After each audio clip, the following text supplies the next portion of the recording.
Welcome, everybody, to the 2026 Anaheim 1 Live Pro Circuit show from the House of Horsepower Pro Circuit here in Corona, California. We are doing this live from the lobby. Thanks, everybody, for watching and listening. If you're not here with the lucky people that are, we miss you, but hope you enjoy this show, man. It's going to be a little bit of a different format. These things are pretty loose. I don't know who's coming in. I don't know who's going. Some guy who's won a bunch of Supercross and motocross races just sat down without any warning, but he's here. We got a jam-packed show coming in.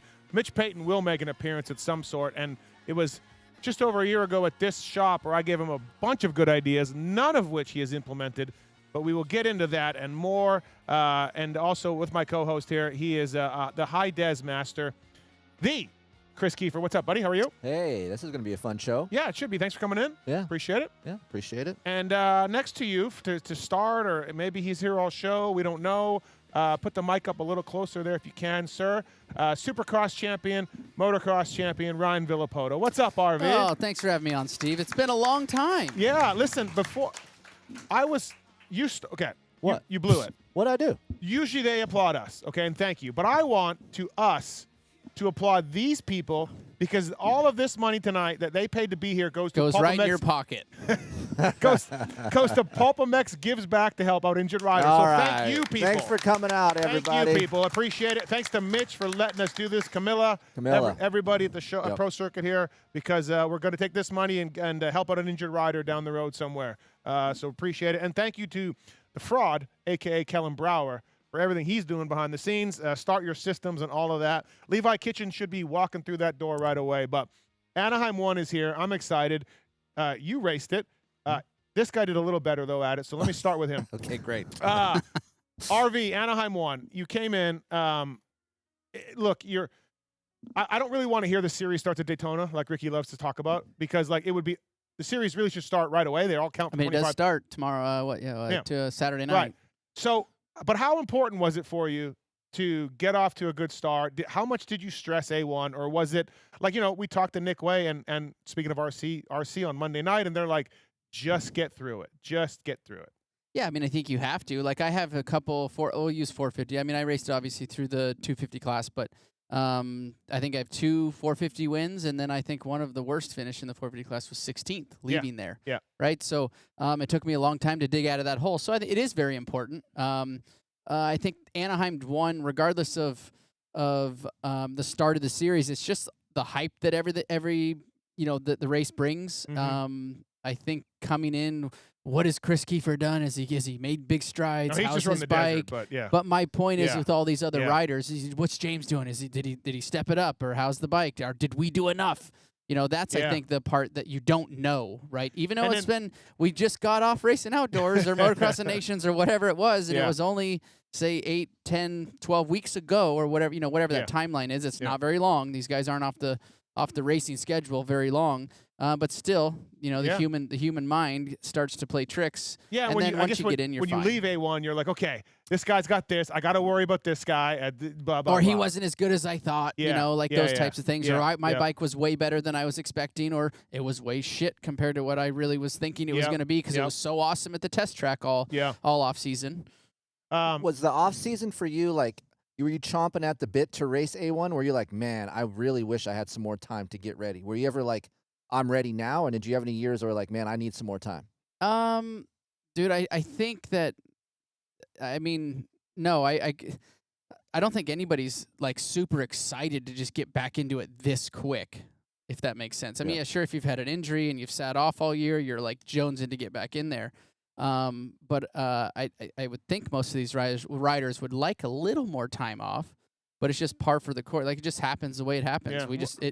You get into a routine of it just every year rolls around, and it's Anaheim 1 again. You never did this, but what about guys like Anderson or Christian Craig and the World Supercross guys and all of that? Do they have an advantage? Does it matter? Would that matter? Let's say back in the day, Dunge is doing that and Millsaps and all that. Yeah, like what do you think?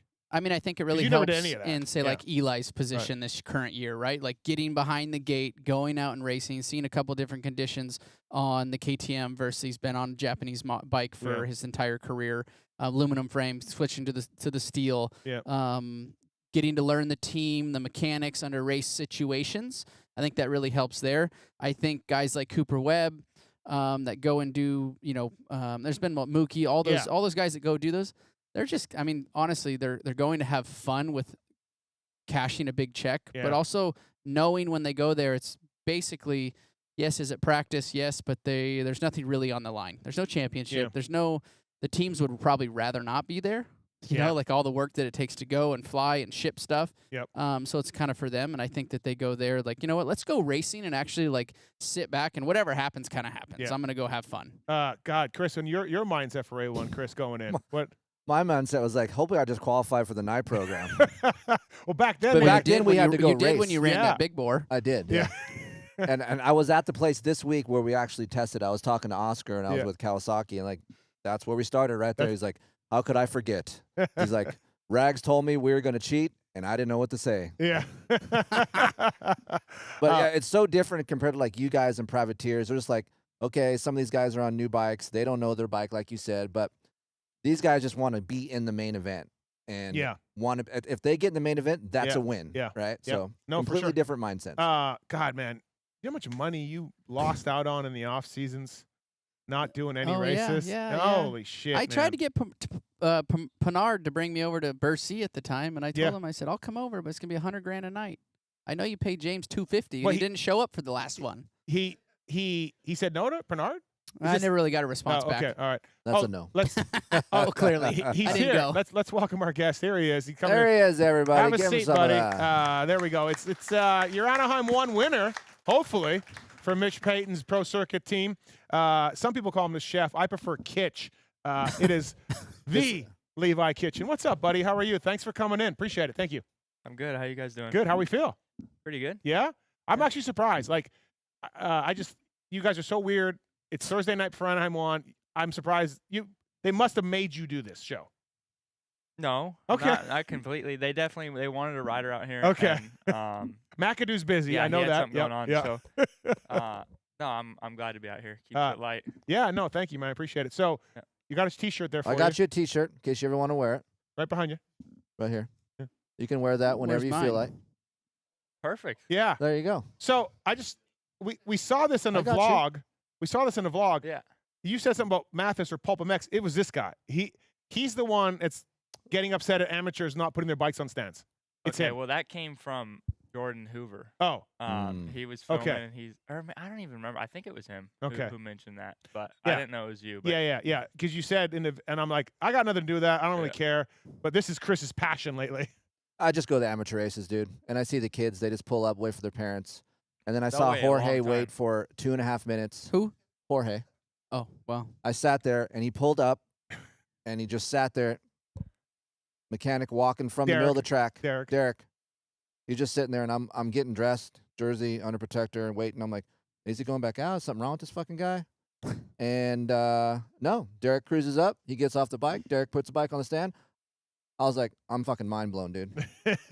So, put your bike on the stand. I mean, unless your mechanic's right there. Let me ask you, the percentage of when you come back, test track, whatever. I know Supercross races are a little bit different because there's kind of like a maze to get into where you are, but how many times do you put your bike on the stand? a lot, I would say. So the only time I don't, honestly, is races because my mechanic's on the back. Right. So Yep. we ride over. Like, he hops off, I hop off, and then it's like, here you go. Yeah, Right. which is fine, 100%. But we're talking. He's seeing amateur kids waiting. Yeah. It's like, dude. not little micro homies. I'm talking about 125s and up. Yeah. So I get a lot of the waiting. Yeah, right. Well- but that's fair for your kids. Like your they kids are can't this put big. They're yeah. this big. Yeah. Yeah. Lift some weights. Okay, man. All right. We're gonna get into your amateur career in Yeah. here a little bit because one of them's getting good. You told me. I mean, I didn't tell you that, but You said one of them's they're getting good for You the said one is 12 better. 12 a year ago. months. You told me one's way better than the other one, and then when I saw you at Paris, you're like, no, the other one's getting good. Or Well, maybe they're- Kyle told me that. Well, I hope they're getting good. We're No, but doing it 3 days a w- week. The one is closer. Yes, he is closer. That's what it was. He is closer to Gage. Yes. Yeah. Okay. He is not fully committed though, because he's supposed to come to the desert and bring him. He never did. So he's not all in yet, dude. Dude, he moved from a gajillion-dollar house on the nope. beach. You're in when you come up to the fucking desert and go riding. That's when I know you're in. I had to go pushed road up in Washington. That's where I've been the last Pushed 5 road? days. Yeah, What the hell does that mean? like What is it? spread gravel, make the road wider. Oh, I was okay. doing some stuff. Yeah, Okay. I was busy. So you're Caltrans in it. Well, it's kind of I had to. I got to get a new double wide up to this piece of property. Yeah. Okay. All right. The rich guy problems. All right, Levi. We all know what happened last year, Supercross for you. You won a round. A little gifted to you, but hey, you got to win. First opener didn't go well. What a dick. No. Opener It didn't. was gifted for Gifted. sure. It was gifted. You see, we can be real here. So how do you feel going into this year? And then crashed out in the third round. So like it was a wash. Supercross was a wash. But outdoors, you came on late. You looked a much more kitchenish. How do we feel? I'm excited for sure. Yeah, honestly, the whole year last year to me was kind of a wash. Mhm. I was pretty disappointed in the whole year. So, no, I'm really excited. I mean, as soon as I got back on the bike, you know, in the off season and started riding, it's like you kind of get that spark again. And yeah, Mitch has made some really good changes to the bike, and we made some really good progress. So I'm really excited. I've got some deep sources at this building here, and I reached out and said, "Hey, the things that you guys found outdoors. Remember, there was some. I think it was a primary gear or something late in the year on your bikes. Everyone talked about it. Seth, everyone was happier. I'm like, does that carry over to Supercross at all? And my source was like, I don't know. So, does the improvements of the bike carry over to what you guys found outdoors?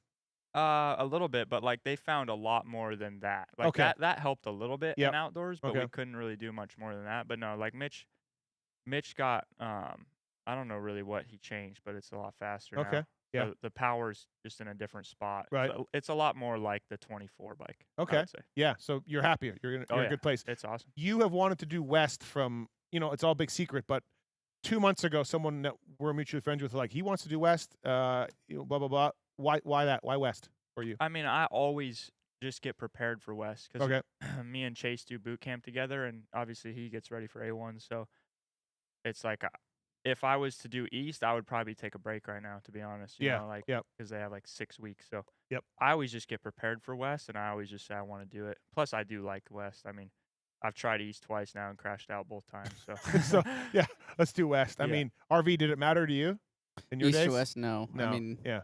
I think I did East once. East first year, right? No, West. West first year? West the first year, 06, yeah. Okay. And then 06. East, And and then two Easts? I don't have your guy Google it, man. I don't know. Yeah, I don't know if Google it was two Okay. East, one. I think I it was don't know. two West. The one I think it was Kennard, two Kennard West. came out swinging. That was East. Okay, that was Kennard. That was He East. Yep. Got came me. out of nowhere. Is that the tower ran me move? off the track. What? Yeah, That's the That's the tower tower That move. was when I hit Tower the tower. Yeah. Yeah. So you're getting ready for West, and bike's good and all of that. Are you going to base yourself out here for a few weeks, or what are we doing? Yeah. I'll stay here for 2 weeks until A2. Okay. And then go home. That's it. Just 2 weeks though. Yeah. Okay. Because then it's Houston, so I mean, I might as well Yeah. go home. Yeah. I guess the dirt's a little bit. And then More. maybe, I mean, if we have to do anything, maybe come out before Seattle or something. But Yep. we'll see. You know it's gonna rain there. Oh, it's probably gonna snow. I mean, it's February, man. I know. I don't know what's going. I was That's just there. gnarly. If Rained every day. if it's a disaster and I see Mui walking around, I am gonna like, what happened? I know the World Cup happened, I think, or something, soccer shit, but something like that. Yeah, That's it's- why If it we're was there. hockey, it'd be okay. Yeah, hockey's great. Play outdoor game there all day. Yeah, so It's gonna be interesting for sure. yeah. All right. So I don't know if you're aware of this, but St. Louis, you had an incident with another rider, and then that rider is now racing West.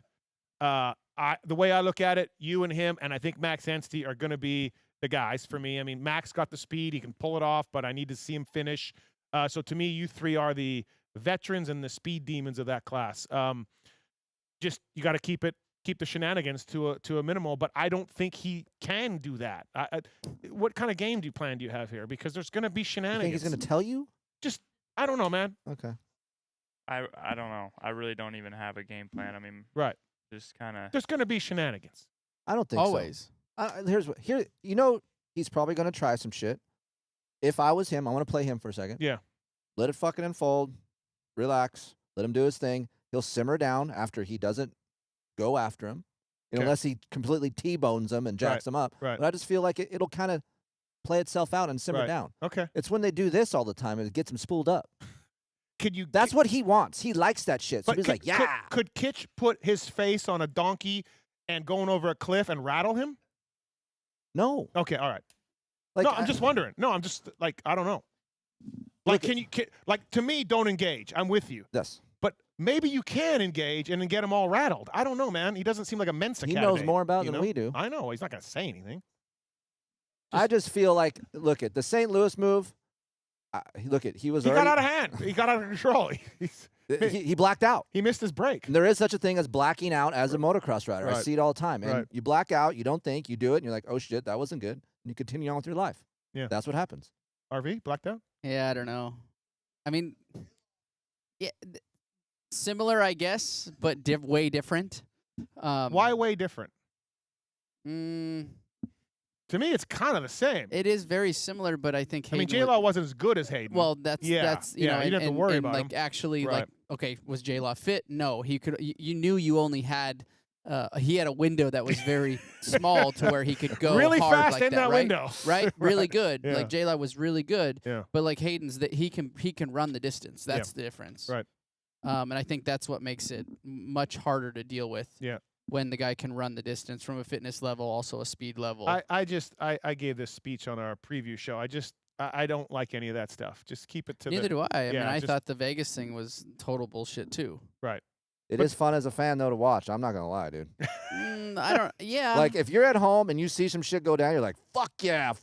But well, you're part of the problem then. no, Yeah. that's You're part of the I'm problem. giving you the majority of what people think. When you're watching it at home and you see some shit like that, I'm involved in the sport, so like, Then go that's- watch UFC. Or WWE. Oh yeah, there you go. Yeah. I'm just telling you what the majority does like, Well- and that's what they do like that. Just But listen, man. and I don't know if you've you're aware probably of heard this. stuff Okay. that I've said. He's always backed it up though. He's come back the next weekend and everything he's done. Like he hasn't had that like. I mean, other than when he broke his collarbone, right? Like Yeah. that was the only time that it kind of worked against him so I far. hope, Kitch, you have a plan for the shenanigans because there's going to be them. And I know your team owner is also like, we're fucked. There's going to be something, you know? So, I like, mean, there's yeah. always something. though. yeah, right. Like, No matter whether it's, I think there's always something with anybody. Yeah. I mean, when you're that competitive and it's going to go down to, yeah, because there's no doubt that me, Max, Hayden, I mean, there's going to be other people, but like Yeah. it's gonna. do you see those three? Am I right? Or do you think Cam can? I mean, Oh, yeah, Cam's no. got to stay healthy and Cam- stay upright. Cam's But going to be up there. Yeah. am I missing I don't know somebody? who else is on Star, but Yeah, Mosman. yeah. So Yeah. Mosman, he's a Hymus. great rider. Hymus is just Chance, showing up. yeah. Yep. So, I mean, you never know. There's always Yeah. somebody. Always just gets better and better. So. right. Do you? but- Okay, go ahead. Oh, I was just Oh. gonna say, no matter what, we're gonna find each other on the track. I'm sure. Yeah. Do you like? I don't know how you guys always work in the off season, like you said, right off for you indoors last year and outdoors maybe all year. Do you specifically target something in the off season that you want to do better? Like, I know the bike's better, but are you like, hey, Chase, I'm going to do more sprints. I'm going to do less sprints. I'm going to, do more motos. Like one year when I worked for Ferry, first mention, we got 19 minutes in. Ferry mention. He decided to do 63 mains a day. Like he upped it up. He used to do 2 mains a day in the off season, and then every time he rode, he did 60 laps. And the idea was to keep the lap times in this second and a half or whatever. And so just something. So he, 3 yeah. mains a day. So 3 20 mains a day. 20 Yeah, 60 laps. He just tried this, right? Yeah. I got What did I? No, you're fuck good. You it up? said 60 mains, Oh, 60 mains. Yeah. Yeah, I did 60 mains. 60 laps.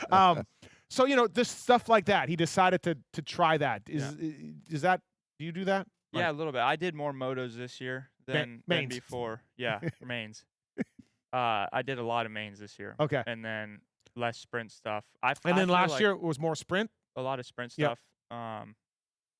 Yeah, I don't know. I wanted to do longer motos and especially just because that's what Ken and Joey and all those guys were doing. So like we were all motoing together. It was really good. Mhm. They would obviously go 20 plus 2. I'd just do my main event. Sometimes I do 20, but yeah. So I did a Okay. lot more laps. I would shoot for like 40 to 50 laps a day, and Okay. I think that's pretty standard Yep. probably, but it was good. Who's your trainer? Who do you train with?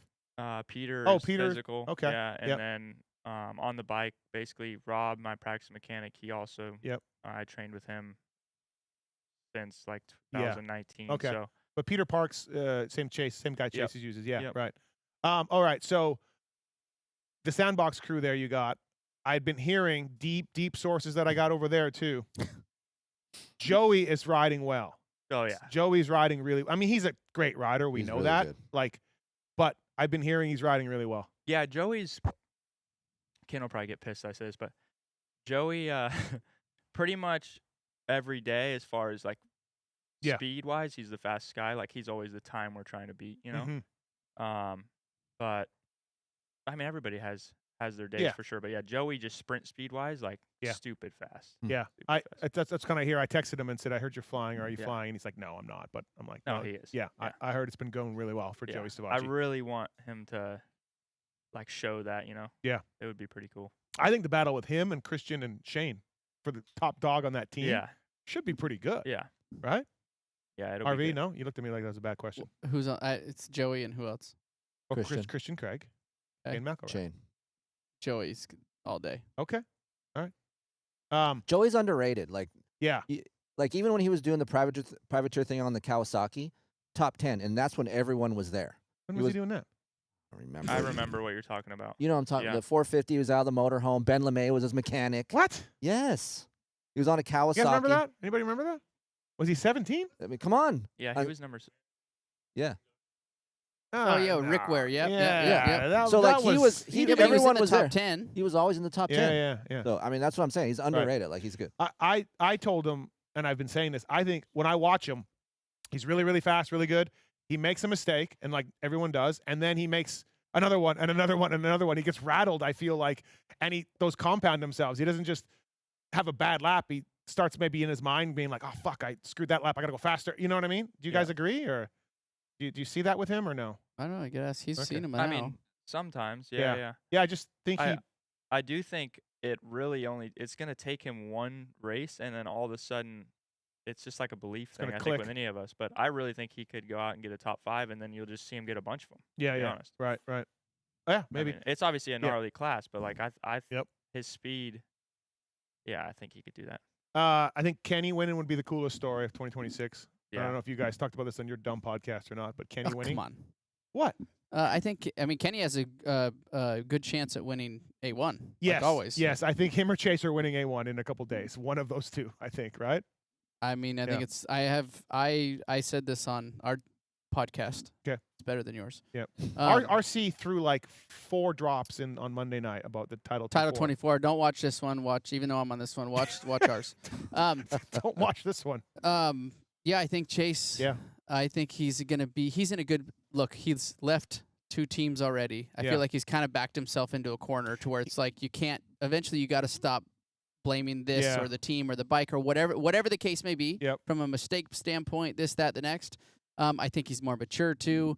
I think he's figuring himself out. Mhm. And look, he did a 3-year deal, so he's in that position for a while. Well, Jorge had a 3-year deal. Well, We got out of that one. maybe. So I'm with you. I'm with you. I think he's going to be really good this year. I- I just have a feeling, and I don't know why. We haven't seen any video. We haven't seen nothing like that type Yeah. of stuff. You riders are oftentimes full of shit, so you never quite know what your guys are saying for public, and what's true or not, right? But Chase has been saying the right things with like, yeah, I'm kind of just waiting and seeing. I'm not going to say this team's amazing and this bike's amazing. You know what I mean? I'm going to really couch it. I feel like he's been, like I've said that before, the bikes are good, and then it's not worked out, right? And I feel like with this Cowie, Chase is like, yeah, man, we'll just see. And that's good publicly. Because if he came out and was like, it's so good, it's, Yeah. we'd all be like, yeah, Chase, you said Yeah, this. well, you said that Right, before. Like, right. hold back. Like, So I let's feel like see. his public words are good. He is happy though. Yeah, For sure. yeah. Yeah. I mean, dude, I saw a video of him. He's ripping. He looks Yeah. good. But I on mean, it's anything. Chase Yeah, Sexton. exactly. Like, right? I mean, when does he not look like he's ripping? Yeah. So, Yeah. I think Sexton's gonna win A1. okay. You do? and I do. Yeah. And I think Kenny will be second. Yeah. Someone like, and I think Webb. We're not talking about Webb again. I Mhm. think we're talking about everyone else. We got the number 1 sitting there, and I still think he looks, for preseason, just videos that I've watched, he Yeah. looks really put together. Yeah. I- He's happier in the What about 26, right? Hunter? that's another one. But Hunter never really has good A1s. He's never been really good at Yeah. A1. So. What's for Kitch for you the mentality of A1? Like it's a short series, so like you really can't just be like easing into it. Yeah. Nick Way was saying that.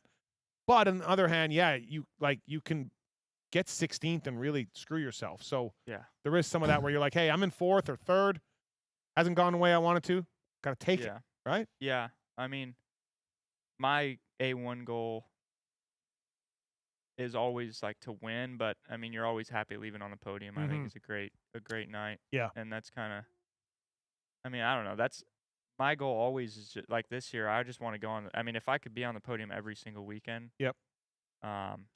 Yeah, that would be ideal, you know. Right. And I feel like if you get beat and you're on the podium every weekend, then I guess that guy was just like Superman. Sure. But dude, chances are, if you're on the podium every weekend, you're winning the championship. That's what I'm You saying. know, yeah. You know what I Yeah. mean? Like that's the title. Like you don't need to Yeah. win. Tim Ferry proved that. Like be on the podium. Two Another times. mention. No, but for reals, yeah, podiums are what you need, and go forward from there, right? Yeah. So, I got one. I mean, okay. you ride with Chase a lot, and he's. Yeah, I mean, sometimes. Not Yeah. as much anymore, but Are you worried? My I theory. guess my question go fuck off. Okay, yeah, good point. All right. I got a theory about Chase. Go ahead, man. No, It's your man, show. it's cool, man. It's your show. It's cool, man. When you ride with him, So I was thinking, is there something that you've picked up that he does that you've implemented into your riding? I mean, I do know that it doesn't always look like he's doing it, but how fast he goes through jumps, and then like especially Like pushing through him, you yeah, mean? and the last jump that he'll land into a turn, how much roll speed he's carrying is always just like crazy. And actually another thing, there's a lot of things, but one thing I'm trying to get better at, if you watch, I mean, him and Jet are arguably the best at doing it, but I'd say 80% of the track, as soon as they leave a turn, they get up on their feet and they're standing through the first jump, which Yeah. is really hard to do Correct. for Mhm. 20 the minutes. core being strength, that tall, core too. strength is Yes, gnarly. Yeah. and that's what they're really good at. But it can be bad because like that's where you see sometimes like if they have I mean you're putting a lot of force on. Like if you don't do it right, you know, you'll blow through a triple in or something. And on a 250, it's always tough to get up on your feet. You can't really stand a 3 in on a 250 much. Where those guys Mhm. like they'll do it and it's I think it all extremely depends on where fast. the takeoff is Yeah. to the exit of the turn Yeah. too, right? Yeah. And so, it blows my mind, like 353s, like you said, standing up. People out there, I guess you can't grasp it. Phil's here, so Phil knows all about going Like, 3 in. When you stand up, you're lower essentially. You're not getting the height. So to be able to go the trajectory as far, it's a different feel. Yeah. Yeah. Yeah. It is totally. And you'll start like I've been trying to practice it, but all of a sudden you'll start over jumping stuff. Like, you know, because you just go so flat and far rather than up. So Yeah. anyway, they're And good. at but that. like you said, you're riding through the jumps. Yeah. You're just staying. Yeah. Chase is like, from my eyes, maybe you guys know more, but like he's Oh, yeah, I ride. okay. You can. Yeah. He's heavy on the bike and then he's light on the bike and all in one lap. You Yeah. can see, like you're saying, pushing through things, but then he's really finesseful. Yeah. So it's just a He's crazy. almost he's kind of heavy in the turns, but then he gets light as he's coming out of stuff. He does like to trust that front tire. But then what I notice sometimes is I feel like he's so built from the waist down that he doesn't maybe move as well as he could. like flexible wise. Like, Yeah, and I'm not talking about I'm sure he's very flexible. I'm sure he does all of his yoga and he's got all the moves dialed, but like he's just so strong. Like his Right. legs are so strong on the bike. Like that sometimes maybe hurts him in certain scenarios where he could be a little more looser. Yeah, Like you ride very loose, you yeah, know, like I'm like he always gives you're me like riding a shit because BMX Yeah. bike. He's Yeah. always like you're all over the place. You're like a Yeah. little bit like Villeman, not I as move bad. Oh, Come He's not as bad. on. He's not as bad. dude, that's He's insulting. not. No, Villeman won a lot of races. He's not as. I don't know. I mean, yes, he He- did, but I'm just you can't. He's all. Kitch is It's like Ki- this, bro. Kitch is I'm all. elbows down. Kitch dude. is moving. He's moving over the bike. He's flowing with the bike. As He's for a tall rider, he's one of the best looking tall riders on a bike. Kitchen. not like Villeman. And it's who was hard. not to, a good it's hard to looking. be a good-looking tall rider. Correct. Thank you. There we go. On the bike. You think so? To be tall and yeah. Yeah. like Young you don't- young Wyndham was good, but then as he got older, he started like not looking that good. And Travis Preston. Travis horrible. Preston, not Yeah. great. Horrible, Right. Yeah. Mike Bell. Horrible. Some Mike Bell references. Not great. Villeman wasn't good on the. Villeman was a weirdo, but Yeah. like with the clutch and everything else. Like yeah, all that. But even old school like JMB, he was smooth, but it wasn't pretty. You know. no, but I just like you said, Levi rides the bike a little bit like a BMX, where he's just Totally. like, going Just- up and down. he's So grabbing the backsides Right. of a lot of things, Yeah. using a lot of energy sometimes. Yeah. But It doesn't feel like it's a lot for me though. You know, Yeah. like it always looks like a lot of energy, I will say, but for some reason it doesn't. I know what Ryan's saying, but Yeah. I look like I'm using the most energy. That's for damn sure. yeah, no, that's a good point. Well, yeah, when you look at some other guys that are smaller and more Yeah. compact, right? I mean, it's, in the Yeah. 250 class, you're going to get that, right? Yeah. So, all right, man. Well, hey, thank you for coming by. You had a Appreciate it. question. You interrupted. You needed that. Forgot No, about. That's no. why. No, you know what? because I'm tired of talking about the bed bugs and Chase, and it's Levi Kitchen. We Okay. don't need to ask him about other people. Got it.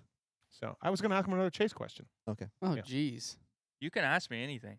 I know, but no, let's focus on you and you're winning Anaheim 1. Just so I'm gonna have your back a little bit. Yeah. I know your parents, great people. Levi's a great person. Like for me, I root for Levi just because I know from the family that he comes from, and those are the type of people that I And like. he puts the bike on the stand. And he puts the bike on the stand, so I'm a fan. Why don't so- you ask him a fishing question? Have you been fishing? Okay, I'll ask you one. Yep. My son's all in fishing now. I'm fucked. Yeah, you are. Awesome. So swim baits, this shit. Yeah. He's casting in the pool, showing me I don't know what the fuck's going on. And he's like, dude, Can you tie a knot? The problem is, No, hey, he needs to because No, he's can losing you? all of his fucking things out in the So you fucking can't lake. tie one.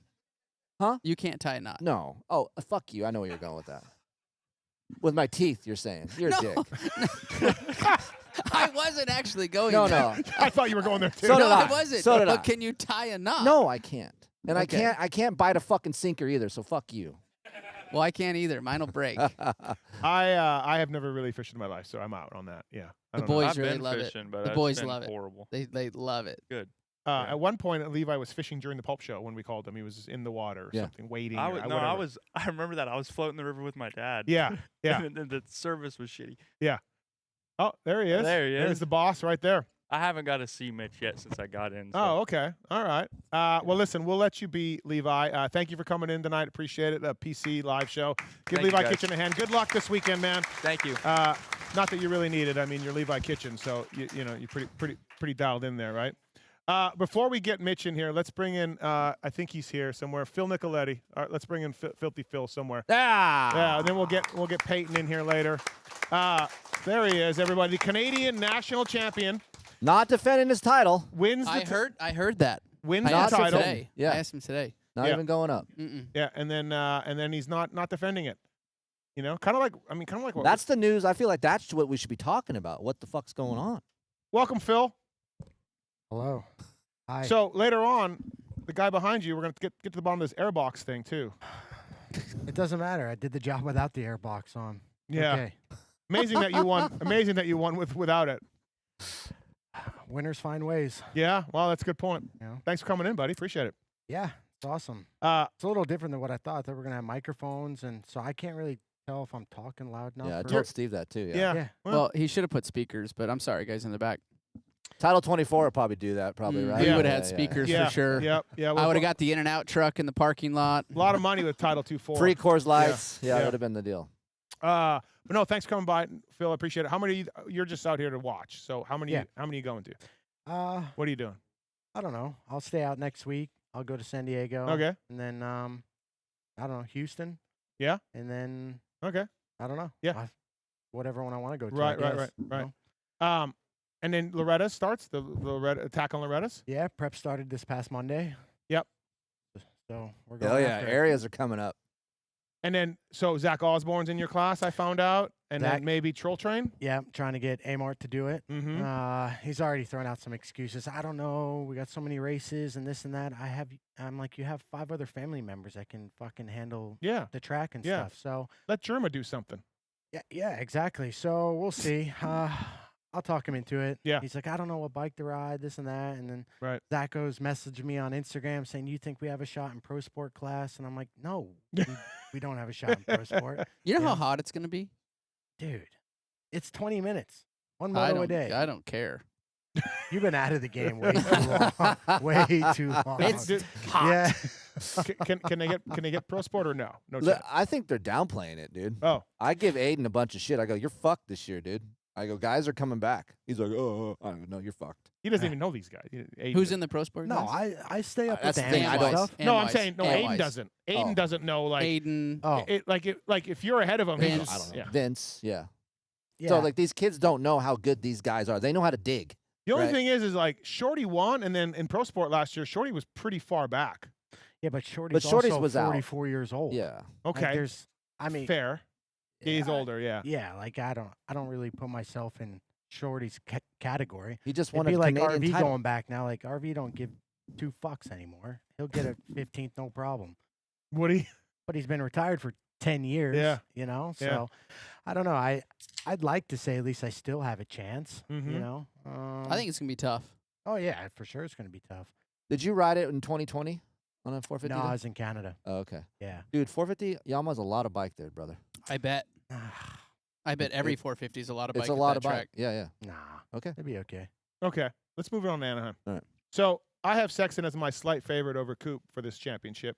Eli probably third. I think you're the same. You said that on the show. Yep. RV, would you put that the same category as you? Oh, I got Hunter in there at the top for championship wise. Hunter Lawrence Yes. ahead of Chase.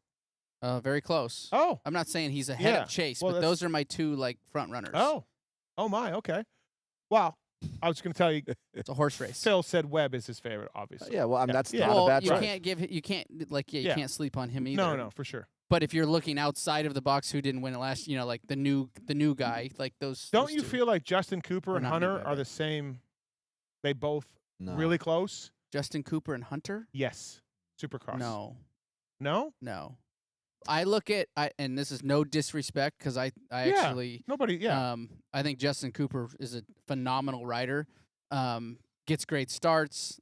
He's got good style. Like he rides the motorcycle really well. I look at him as a 3rd through 5th place guy every weekend, just like right there, like an Ezra Lusk, if that makes sense. Like he's probably not going to be the fastest guy. He's probably not going to win very many races, if any, but he's there every weekend. 3rd through 5th. A bad night for him is 8th through 10th. Mhm. And that's where I kind of put him. Okay.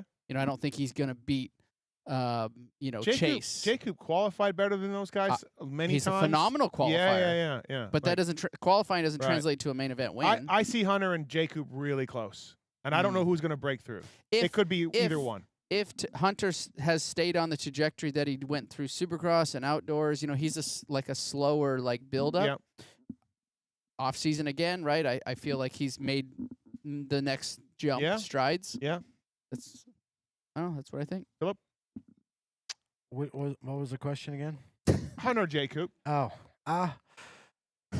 Well, we talked about it on your show. I think it has to be. I pick Hunter just because of the whoop factor Mm-hmm. of getting Jitters. to the top mean- to the top level first. Jitters. Jitters. The jitters. Well, Whoops. it's so bad, dude. It's bad, dude. Oh, whatever. Yeah. That's Hunter. what he's calling whoops. Yeah. Hunter. RV. Right. So, but I do pick Coop for championship. You just can't. Even the ones that he didn't win in 20 when he went down, when he got knocked out in Nashville, I feel like those were still his championships. You know, when Eli went out, then Coop went out, then Chase won it.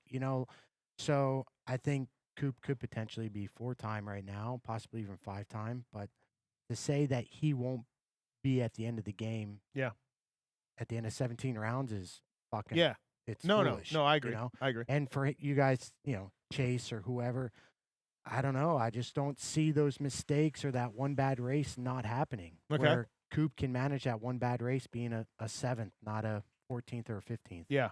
So. Yeah, I look at Chase's 7 wins and new bike. I think the bike's going to suit him better. KTM wasn't a great thing, and I think he pulls it off. If he doesn't, and he does some, I don't think he does the Dallas brain fart again. I don't think he hits the gate again. I don't know, man. Yeah. I mean, I just don't see. I don't see Chase winning Anaheim 1. I think there's a lot to learn. For him, he hasn't really, like I said, he hasn't started on that bike. On a grade inside a stadium. They don't have that data. Sure, they have it from the past with other racers and stuff, but they have a lot of bed bugs to work out, So we'll Bed see. bugs. Oh, boy. Yeah, bed bugs. Okay. Like in the motorcycle team, No, whatever. yeah. Well, you that's got another connotation. Wygant bed bugs, but Oh, well, whatever. Okay. So, Yeah. We'll see. yeah. I mean, you can't go on anybody who says, look, Webb's a favorite. Look, Chase is a favorite. Look, Eli can win. You can't, you can't be like, oh, yeah, you're crazy. There's no way, So, I don't know. Yeah. I just do. think Go ahead. any of these guys that we talk about, if they win, not surprised. If they get 5th, not Yeah. surprised. Yeah. It could be It's just like, it's a flip of a coin. Yeah. I don't fucking know. Yeah, there's going to be a guy like AP or Malcolm who leave Anaheim 1 in 9th. Yeah, what if Mook Dog wins? He That'd be won awesome. Bercy. Yeah, he was great. If one of those guys, somebody's going to leave in 9th going like, what happened? What happened to my entire offseason plans? Well, there's 22 guys on the gate. I left Thank you. 16th one year, and I'm like, Yeah. shit, what the fuck happened? yeah.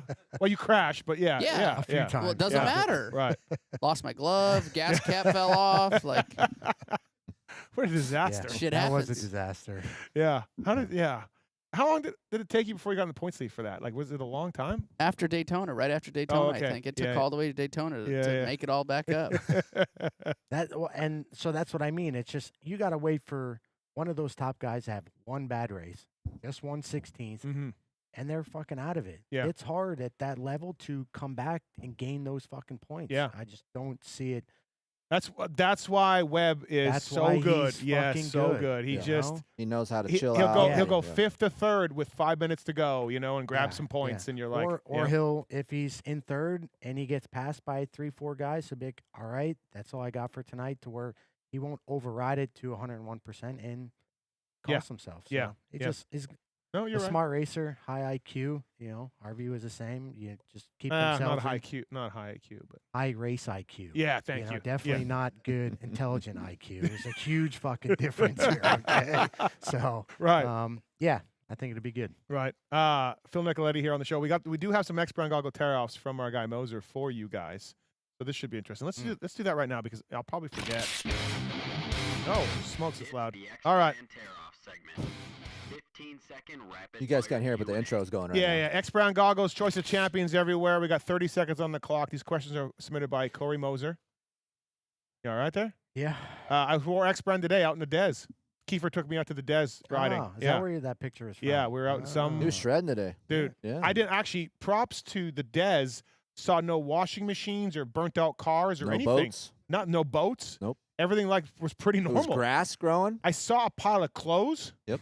On the way back. Probably, possibly was mine. Okay, yeah. Yeah. But I never saw any of the Des shit. No, not Are that. you guys you're cleaning up or? Yeah, we're trying to Okay. move up in the world. All right. Okay. Sounds good. All right. X Brown goggles. Pulp Show 26 is the code to save. All right. Here we go. 30 seconds on the clock. All right. All right. RV first up. Keefer here has a timeline on how long he's going to financially support Aiden's racing. We did a blood doc a couple weeks ago. You guys hear about it? So I did not. Okay. We blood docked it. Okay. You know what blood dock is? Like her. No, dude. Cut, yeah. sign the Yeah. shit. He signed it in blood. Yeah. Okay. So 2026 is it. This year. This is it. Is it. And then The- what? He has to do something.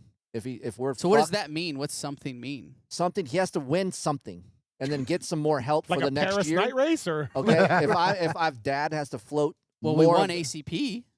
We did crash out one race. Yes, so there's but some we did hope. win. But if there's a race over one day, we're fucked. If it's multiple days, we're done. We need 1 day races. So Loretta's, it's gonna be. So we got to wait for Anaheim 1. It's Okay. Saturday Yeah. night. I hope Aiden's in front of me in Pro Sport at Loretta's, and I'm just gonna fucking. Welcome to the pros. So he has to do so- if take your fucking shit next year. If not, it's out. You're pulling the plug. Okay. You're Daddy pulling just the, fucked you. You're pulling the plug then. I'm not pulling the plug, but we're not traveling all over hell like you are. Okay. We're These 9. kids are 9. It's I'm just saying. not 19. All right. Here we go. Keefer set a timeline on how much longer he's going to help financially support Aiden's racing. How long or how much are you willing to invest in the twins' racing careers? There we go. Good question. Good question. It's what new rule's going to be 18, right? So I For got to pro, get them yep. till they. If you got to cut, I think that depends on how what their trajectory looks like. Yeah. If I wake up one morning and I'm like, dude, you know what? You're fucking 14 or 16 and you just ain't got it, then he'll ride until he doesn't want to ride, and they're not going to turn pro or whatever. Mm-hmm. If they're decent enough to like have that chance, like I'll give them a chance, but after that you got to get a job. Like Okay. I don't know what that. You're asking me. They have 10 years before that question Moser's comes asking in you. play. Moser's asking you. Well, Okay. you were, yeah. I but- mean, by the time his kids get to 16, he's gonna know. well, like- that's what people ask me, and I'm like, I think by 14 or 15, I should kind of know if we Yeah. have like a shot. All right. Next question for Phil. I don't know. By the way, Heather was giving me the look when we were talking about that shit over there. Oh, okay. Yeah. So She's all in. yeah. Tread lightly. She's all Yeah, in. yeah. Phil, who does more weird naked shit around his buddies, RV or Keefer? How does he? I don't know, man. Yeah. I- Moser. We weren't teammates. Yeah, I don't know. You get naked a lot? Well, if Jake was here, he'd probably have a lot Oh, of yeah, things to Jake's say. got a lot of stories. Yeah. Ah, Yeah. He used to poop in the Honda truck with the door open. I didn't ride for Honda, but Or yeah. Cowie truck, sorry. Yeah, I did walk up one time and we were upstairs in the truck, and me and Jake were teammates, and I was fucking doing something, and we were joking around or something, and I bent over, I had my clothes, and I bent over, and I'm like this, and his mom walked up the stairs and walked right into me. That's awesome. All right. She goes, "Oh, no worries, I'm a nurse. I've seen it all." I'm like, "Oh, sorry."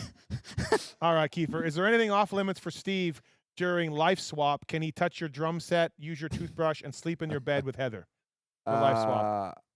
Yeah, I mean, obviously, there's no sexual things involved, nothing like that. But yeah, everything else, you're wide open. You can do whatever you want. Okay. All right. Yeah. Sounds good. Yeah. She's giving you can't the wait. look again. Yeah.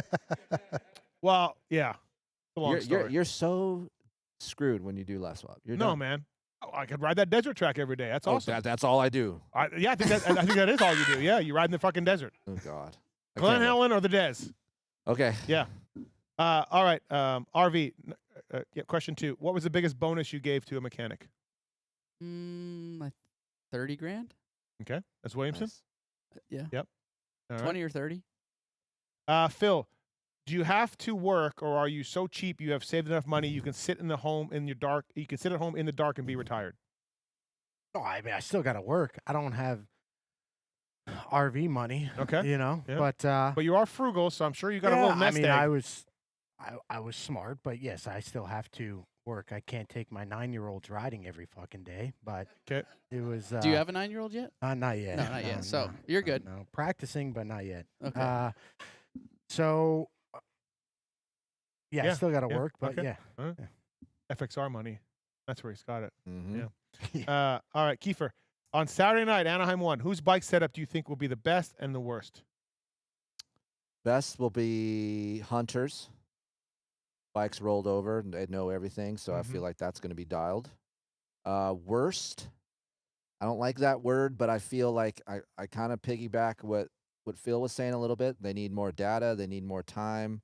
Sextons will have to be set up, and I would say that he's 1A, and then Tomac will be 1B.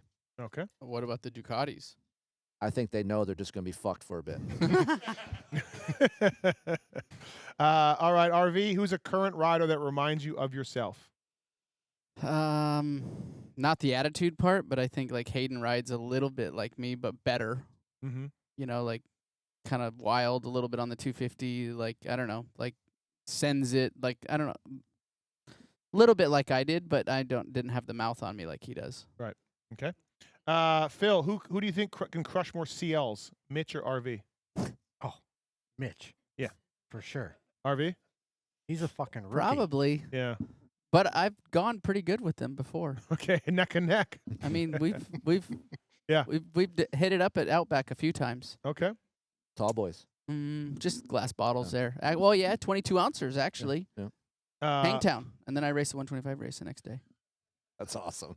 Did you win? No, the kid No. beat him. Not there. I got second. Oh, the dream race. Got it. Yeah. yeah. All right, Keefer, last one. If you could ride any pro circuit bike ever built, which Mm. one are you riding? My 06 250F. For sure. No. Yeah, 100%. Carburetors, dude. No, I know. Didn't but matter. Didn't bog. I want to know what that bike felt like in that era. Yeah. Because it was so. You know what I'd dominant, like to Yeah. do is know? take a current, like the current best bike on the, or take all of them for that. Mitch's current bike, Star's current bike, and then pull our bike off the shelf. It'd and just see. be like a stock bike off the showroom floor now. But I'd like to know what that Yeah, difference yeah, is. yeah, You know, like true. how far ahead of the Well, time was it? Tell the mastermind to fucking whip that thing back up and put it on the dyno and run some numbers. Probably can. He's probably got the files back there He right does now. have the yeah, files, yeah. fuck. Yeah, I was back there a couple weeks ago. I found some valving specs for an 87 RM125. Oh, you go upstairs, you'll find Yeah. everything. Yeah, yeah. All right, Keefer. Well, you never. Well, this goes against everything that I love. Okay. I would like to ride one of his old two-strokes that he had Yeah. back in the day. Yeah. I'm not a big two-stroke guy, but I feel like Right. that's nostalgia for me, and that's my era watching these guys race. You know, as a, Like as a- brownie stuff. no, like Older. Swink Peak. and like MC, Peak that Honda kind of stuff. days? Yeah, just Yeah. to see what it was like. Yeah, there's a video. I've talked about this before. There's a YouTube video where 91 first year, Emmeg's on a factory Yamaha at High Point, and they cross the berm, the wood berm off the start, and they go left. And dude, Swink goes around the outside of him, wide open, and just drops him. Like that's how fast the bike was. Like it was nothing but Not corner speed had nothing to do with it. well, pull the mic up. Corner speed had nothing to I mean, do with of it. course, a little bit of corner speed, Oh. but yeah, the bike was really good. Those Hondas were That's something kind else. of that's nostalgia for me, so I'd like to ride that. All right, okay, all right. That's the X-Brand Teros. Here we go. Yeah, nice job, guys. We really appreciate that. All right, hey, let's get Davide from Ducati in here. Yeah. RV, can you step up for a little I bit? can. I appreciate that. I All got to right. pee anyways. Okay, well, you'll come back in. All right. Oh. Yeah, because we need you, Title 2-4. All right. We're very lucky to have Ducati entering the sport and stoked on everything that they're doing with Dylan Ferrandis and Justin Barsha. And somewhere out there is Davide Perni. Come on up, Davide, if you can, and let's talk some Ducati going Supercross racing. Kris, you might have like one of the media guys with the most time on that thing. Yeah, on the Ducati, on the Desmo. Spent a lot of time on it. Actually, there's, and when we talk about race team, Yeah. for the average guy, there's a lot of promise in that whole engine package and the chassis. I mean, Ferrandis. Thanks for coming in. Grab a seat there, Davide. Thank you. Ferrandis is loving his chassis. Ferrandis is absolutely loving this thing. Grab that headset right there in front of you. Very unique engine feel. Yep. So for me, everything else feels similar to other bikes that I've tried, but the engine is something that is very unique. Stoked to, is it Davide Perni? Yeah. Okay. Okay. Thank you for coming. Appreciate it. Thank you. I am very happy to be here with you guys. Yeah. Thank you so much. Congrats on everything. This is so cool. Ducati's racing Supercross. This is awesome. What's your role? When did you start developing and working on this motocross bike? It was 2021 that okay. we started officially the project, and so we take a green flag and to go ahead with the project, and so it's quite impressive because the year is coming very fast, and now it's incredible to be here. Yeah, Anaheim won Ducati. Yeah, right. Why? Incredible. And I guess at the early stages, you bought a Honda and bought a Yamaha, and everyone wrote everything, right? And just was like, hey, we like this, and yeah, because we would like to know also where is the status of the art, and honestly, today, also 5 years ago when we started, but the bike are very, very, very nice, and every bike is very good in my point of view. Yep. I am a biker, not extremely slow, but I enjoy. Right. And I started to handle my super private team on 2001 when the bike was nice, good, but if you want to go to have a race, you need to work on it because are not so performance. But now today, let me say, you can keep every bike that you want and go to race. And have you been happy with the MXGP success? Like got on podium with Jeremy and quite successful for us. Just it was first year, so probably we started with too fast because in Argentina in the first race we take 2 hole shot and 4th place, but. It was good, absolutely good. And during the season, we learn a lot. We take also to podium with Jeremy, and what is, in my point of view, very positive. We take a lot of information. We develop a lot during the year that sometimes is not, for rider is difficult because every weekend you have a race and put modification on the bike is good to improve the performance, but not so good for the stress of the rider. Because right. They still concentrate. We're gonna try this, Phil. Good luck, right? I mean, that's kind of what it is, right? Yeah. Yeah, and so, but was like a first year was very good. Having Tony Caroli is, I mean, just amazing. Luckily Tony helped us a lot. He's a very clever guys, but very, let me say,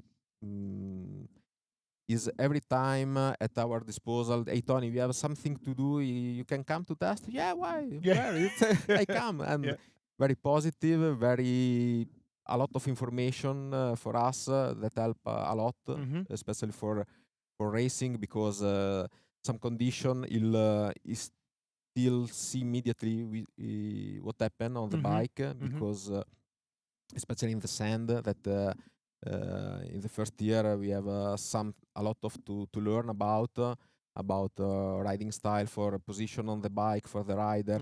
So every small detail can happen, can help to find the right performance. And Tony is incredible. He told like, hey, look here.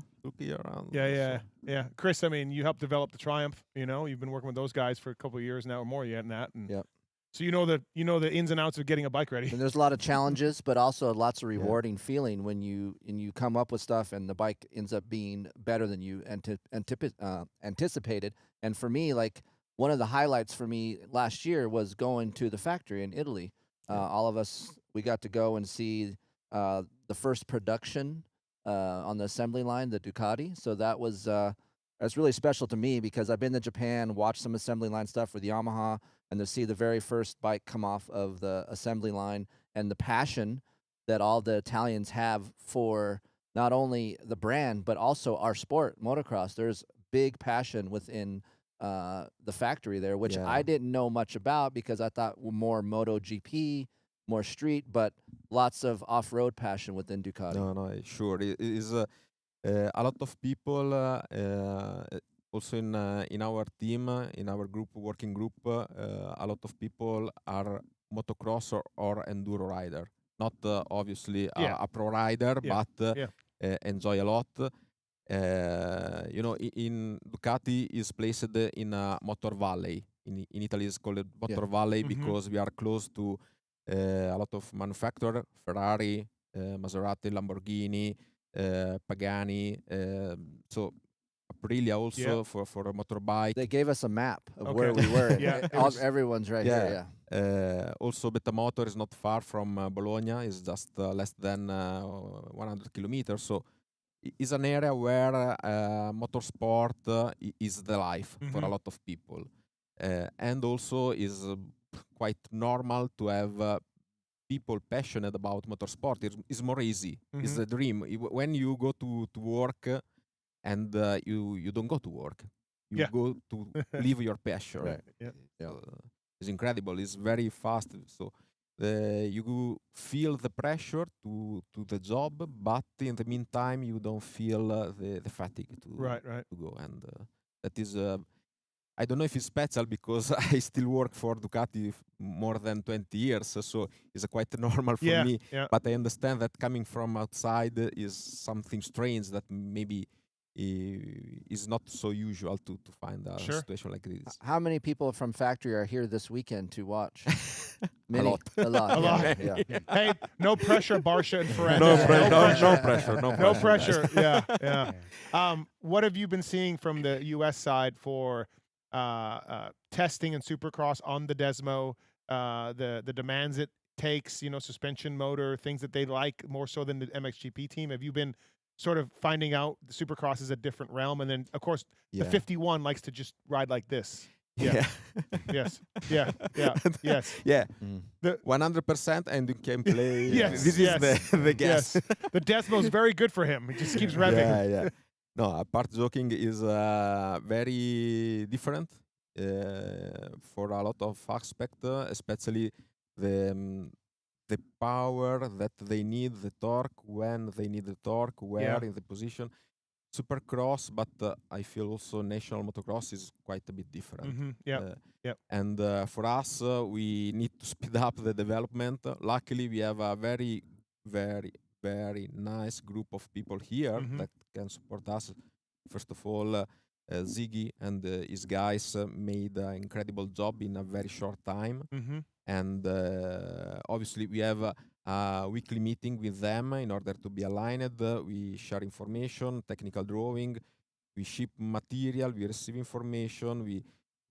So the collaboration is very nice, but in the meantime, in just 3-4 months, we made a very, very huge job because honestly, it was not in the plan to be in Anaheim 1. Okay. We would like to start more smoothly. So I am engineer. I want to take my your my time. gap, my time.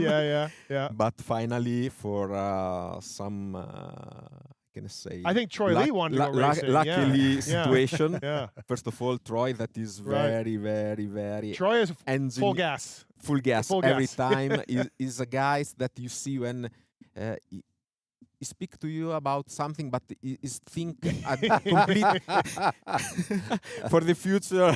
Yeah. Yeah. So yeah. it's like incredible energy that he can deliver to the group Yeah, also, because now we start also to him to involve in our regular meeting, even if we speak about technical issue that is sometimes boring because Yeah. we go in super detail, but he's still present. He want to be part. He want to Troy's understand yeah. and learn, and is incredible, and is one of the thing the motivation, because we are here for Anaheim One, because without his effort was not possible to be here today.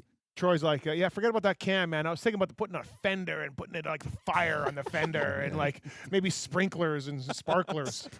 Go ahead, Phil. How aggressive is Ducati in their development? When dealing with the Japanese, they're quite more conservative. They take a while in their R&D. If there's a transmission issue to get to the factory race team, like it takes time. They run it through a certain amount of hours before it reaches into the motorcycle.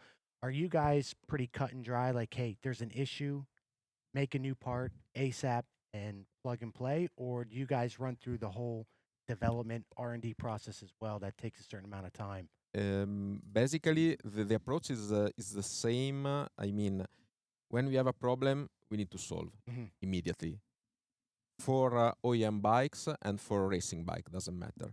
The difference between these two is normally for OEM bike, you have a long supply chain and long process to develop the bike and the component. For racing, you can take some risk some time. So for that reason, maybe you shortcut the time. But we are just in the beginning of our path, and we need to understand how much frequently we want to renew the bike, because we saw that Japanese are very conservative. If you I can joke, but if you go and on the per part catalog of the CRF of 20 years ago, maybe you will find the same part number of the triple clamp. Sure. For a Whatever. thing. Right. But they are consistent. It's not easy to keep the part for a long time and improve the performance, because the bike still improve year by year. Right. Yeah. And this is the Japanese approach. Other manufacturers are more strong. Every 3 years, change completely a bike. Sometimes they make a good choice. Some other time are wrong. But because, again, the bike is already very competitive, and sometimes you make one step in the right direction. One time you make a step lateral. Sometimes also step back. Right. Sure. It's not easy to improve and put and change and propose also to the customer something new that is better than the past. Honestly, today, in my point of view, the limit of the performance is strictly related to the capability of the rider, because a certain level in off-road, the bike is very important, but is more important the confidence between rider and bikes. Respect the MotoGP, for example, where the performance of the bike makes everything. Difference. Yep. This is just my opinion. Being that I've worked with so many engineers over my years of testing, are you like sometimes test riders and engineers butt heads? So engineer has one way shown on paper that's his way, and then rider comes in and says, no, I like this is what I feel. How do you interact with that as personally? This first of all, to be rider helps, and this is the reason why a lot of engineer in Ducati are engineer, but are also riders. Yeah.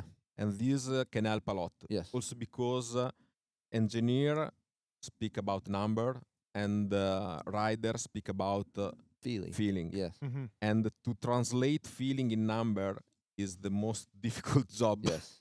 And that is very difficult for development, because sometimes you feel that the suspension is stiff, for example, but in reality, looking the data, is soft. So Yeah.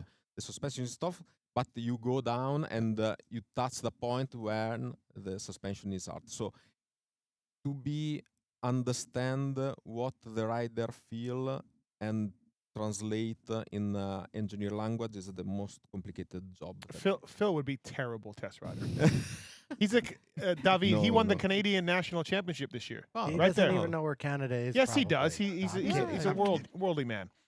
But so he's a great rider. He's Yeah. a great rider. But he just swears all the time and yells. And I think you'd be a bad test No. rider.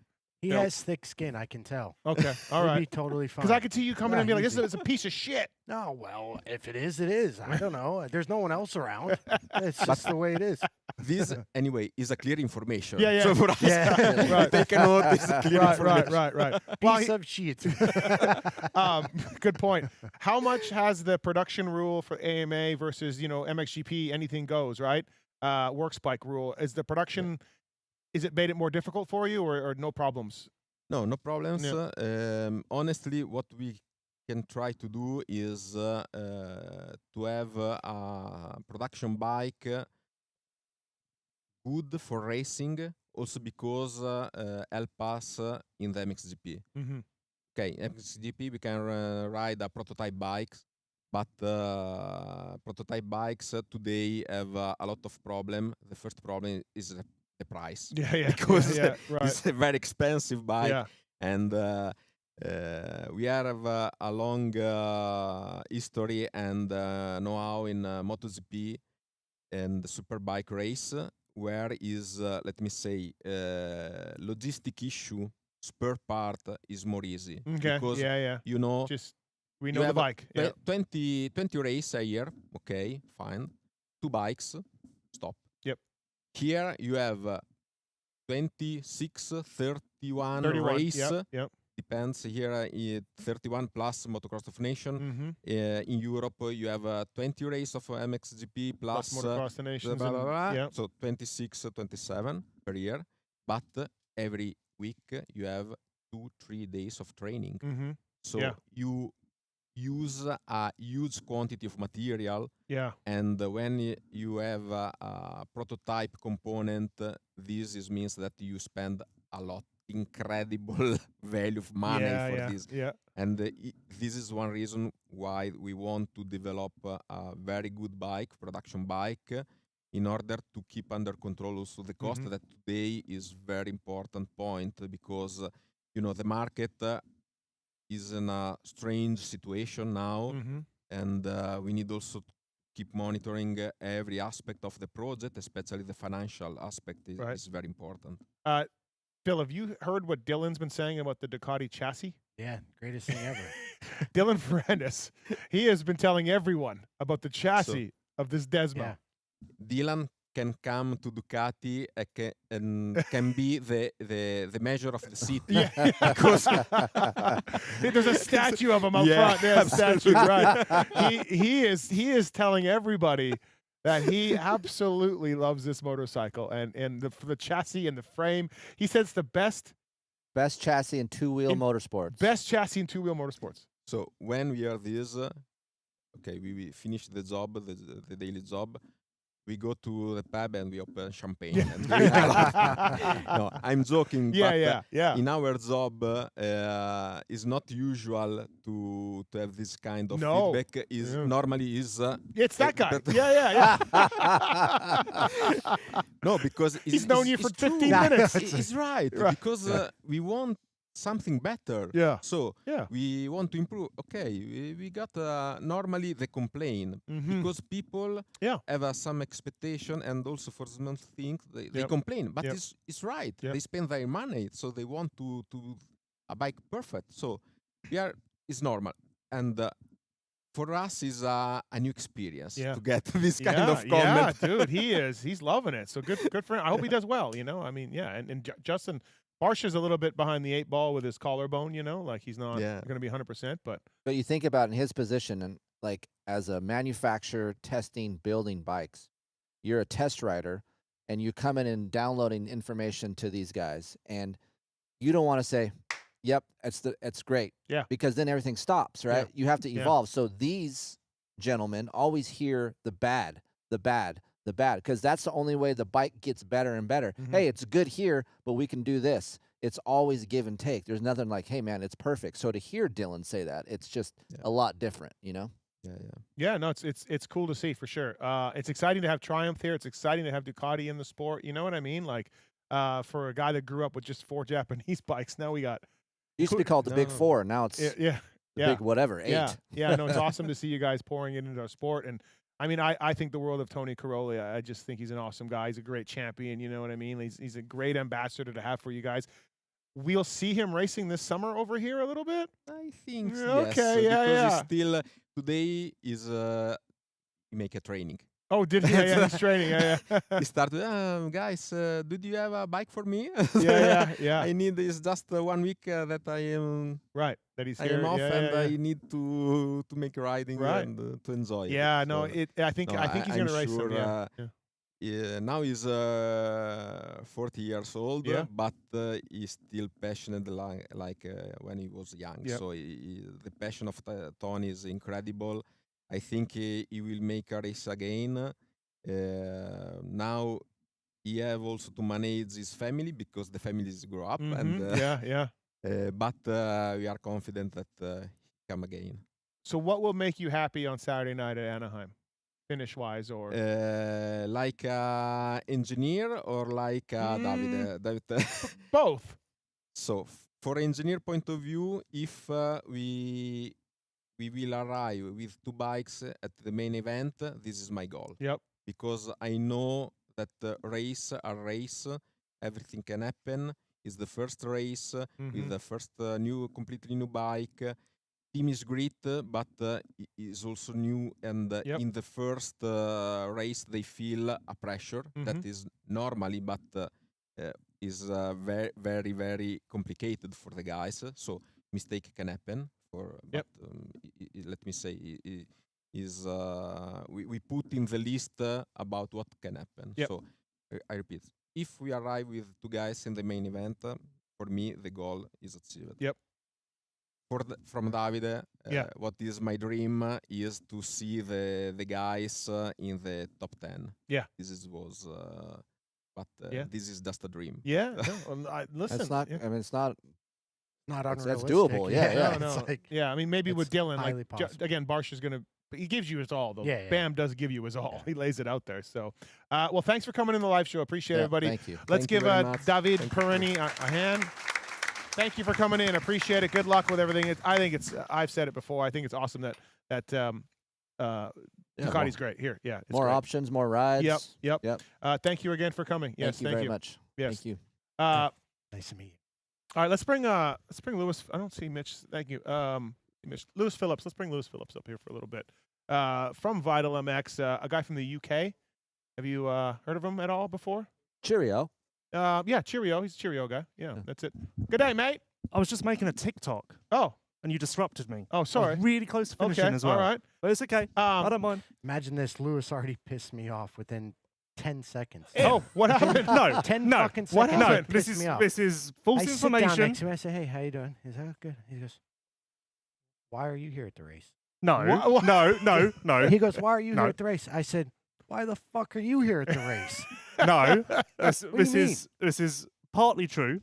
Show's going on. Can't really have a full conversation after talking short spurts. Hates California. Yeah, we know yeah, this. Yeah. Well, it's too lefty for him. He doesn't like all that. So I thought yeah. maybe Phil chooses another race. Maybe he chooses to No, miss Anaheim. It's one. Anaheim 1. Well, It's you an know, all-timer. Maybe he says to me, "Oh, I've got to do this for FXR," or "Oh, I've got this But event like going his on." chin You was know. up. Was just like, what are you doing here? Well, I thought we got rid of him, and he's just Yeah, like a bad yeah. smell. It's aggressive. What are you looking forward to most for Anaheim 1? Well, that's a loaded question, isn't it? Yeah. There's like 1,000,001 things. But the most, what are you looking forward to the most? Just to see how the 450 pecking order plays out. I mean, it's early. We're not really going to get all the answers, but there's a lot of unanswered questions, so we'll get a little bit closer to figuring something out. Yeah, So- a little bit. Yeah, it's almost like literally each week of the 17, you get a little more piece of the puzzle. Oh, this guy got hurt. Okay, this guy's coming on. Put him it's a soap opera of 17 weeks, and you learn something every week. Yeah, but by the time we get to round 7, I feel like there's not so much more for us to learn other than, surprise injuries or whatever else. Yeah. We figure it out pretty quickly, don't we? I don't know. Do we? But then there's shock issues for some manufacturers, and that keeps us on our toes. Yeah, that does keep us on our toes. You can't see that coming. Right. Phil, when we were talking to Levi about the shenanigans from D, like there's gonna be shenanigans, right? Yeah, I just hope Kitch fucking Like Kitch fires back. he didn't really want to get into it, right? He's a 5. Yeah, he's a 5. He's a 5. What's a 5? Mellow. Just mellow. Mellow. Yeah, there's 10 spiking out. Like 10 is you, Yeah, throat you slit. Yeah, you can be mellow, but it's still eating at you. Yeah. So you might as well fucking throat slit back. Right. And, Wygant did an interview with Deeks today, and he said he's looking forward to getting revenge on some guys. Like, you're just like... But I think a lot of that's just shtick. Yeah. I mean, he will act upon it, but I Right. think a lot of it, that's what he likes to do. Right. He likes to talk, get everything I- spooled up. But and I then- think if you're Levi, like, hey, man, just... fucking go taunt him. Oh, Get okay. it? Yeah, like, I don't know. that ain't going to happen, though. No, I know it's not because he's a mellow type dude, but I think he just needs to fucking punk him back. Yeah. Fight fire with fire. Yeah. I don't know. Well, he did. Yeah. It's He going to did. roll over and Yeah. keep fucking. Yeah. Maybe at some point they get pulled into the AMA truck and be like, hey, guys, stop it. Someone's... Yeah. The way I see it, Lewis, it's... And I said this to Levi. It's Deeks, Kitch, and Max Sansti for this title. Yeah, I said this to Max today. Like, Oh, wow, you just dropped a name there. Yeah. Well, you just dropped the name Levi. So we're just, Yeah. toe for toe. Okay. I said this to Max today. Over the West Coast season, it really should be Deeks, Kitchen, Max on the podium every week. And if they're not, like, Well, it something's won't be, gone. but No, yeah, but like, yeah. sheet of paper in front of you, that makes the most sense going in. Unless you look at Cameron McAdoo's results lately. Max riding really good, dude. Yeah. Like, I've been out the track lately, and I've been watching him. I wasn't expecting to see what I've been seeing, and it's good. He's been off a while, but he can lay it down. But I'm with you. Yeah, I mean, think those I've just three. got to think that Cameron's going to build up, It's Yeah. not going to happen in January, maybe February. But yeah, realistically, those are your 3 big dogs right. for the championship. To me, if Deeks just doesn't fuck around, because if he fucks around, he may find out. And don't do that. Just if you're third, take your third. You'll win the other weeks or some weeks. You're in great shape, great rider, great bike, great team. But if you go headhunting and you end up on the concrete, now you're in a hole. Now you're 12 points down in a 7-race series with 4 to go. Like, stop it. I don't think he's going to headhunt. I think that's shenanigans. Yeah, I just think he's talking shit. Round 1 main event will drop, and I don't think there'll be a lot of going on. I hope not, because it's too short of a series. Just focus on that. I think the headhunting came down a couple notches after St. Louis because it doesn't take much to man up and do what Kitch did. You know what I mean? Yeah. Take a shot and then boom, you're out for the season as well. So, yeah, I think he'll be a bit more toned down. And he tried to do what he tried to do in SMX, and it bit him. So I think it's, you learn a little bit. No, you hope so. It's just, Because And I think you guys to me aren't on giving- paper, You guys are. I feel like Hymas is one of the guys too. I feel like you guys are letting him out. Well, he hasn't won a non-disaster Supercross. So He's not podiumed apart from the one disastrous Supercross. Wait, didn't he podium? Yeah. He got a podium. Foxborough. Only Foxborough. His only podium is a win in the mud. He never got a podium at no normal podium. Okay, all right. Detroit. Detroit? No. No normal podium. Okay. I don't know what to tell you, man. Okay, No man. normal podium. Okay, I man. just feel like he will be a podium guy in the mix. Yeah, maybe. My I don't know man is Michael Mosman.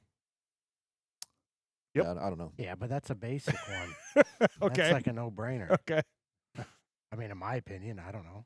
I mean, he was actually quite good at points last year. Like, he surprised me how quickly he progressed last year. So if he's got momentum, and I mean, he did break his face. So I would imagine that disrupts momentum somewhat. Yep. But apart from that, Yeah. that's just another day for Mosman. Yeah. That's just a fun fact. Do you have another? That's funny. Do you have another? I don't know, man, or is it Mosman? No, I'm with you. Mosman Yeah. is. I don't know. Mumphy? No. Okay. We're not there yet. Okay. Yeah. Just once again, completely missing out the Rider D hype. No, I think he's good. I think. I mean, I don't. Yeah. Look, before he crashed, he was going really good.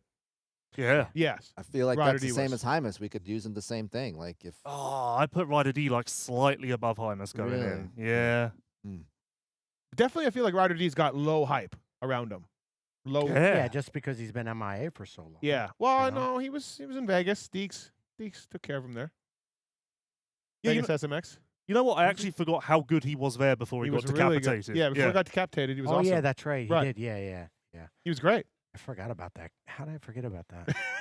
I don't know, It's man. like someone just sniped him.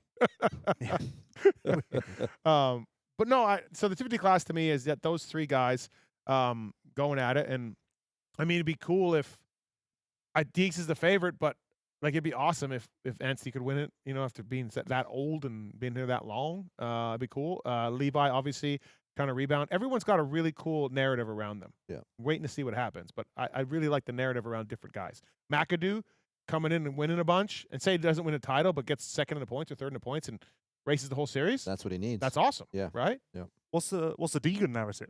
You said everyone's got a cool narrative. What's Well, Deegan's? the champ, the guy. Oh, okay, the guy that should win. You know what I mean? Yeah. Yeah. Yeah, realistically. Right. If he loses his championship, that's a failure. 100%. Yeah. Yeah. No, he gets hurt. It's a failure. Whatever. He really does have the pressure on him for that way. So, I do think that he'll end up doing it in the end. But I just stay away from shenanigans, man. Are Deegan fans in here? All right. Wow. We got one. Just one. Honestly, I think he lost a lot of people after Vegas.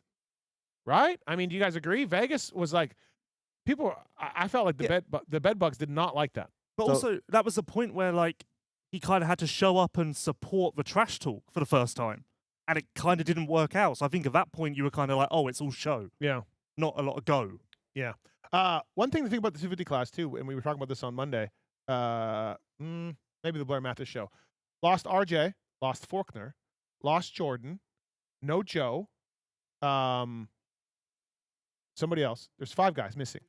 Juju. Yeah, Juju. 5 guys like out of this class, injured or graduated.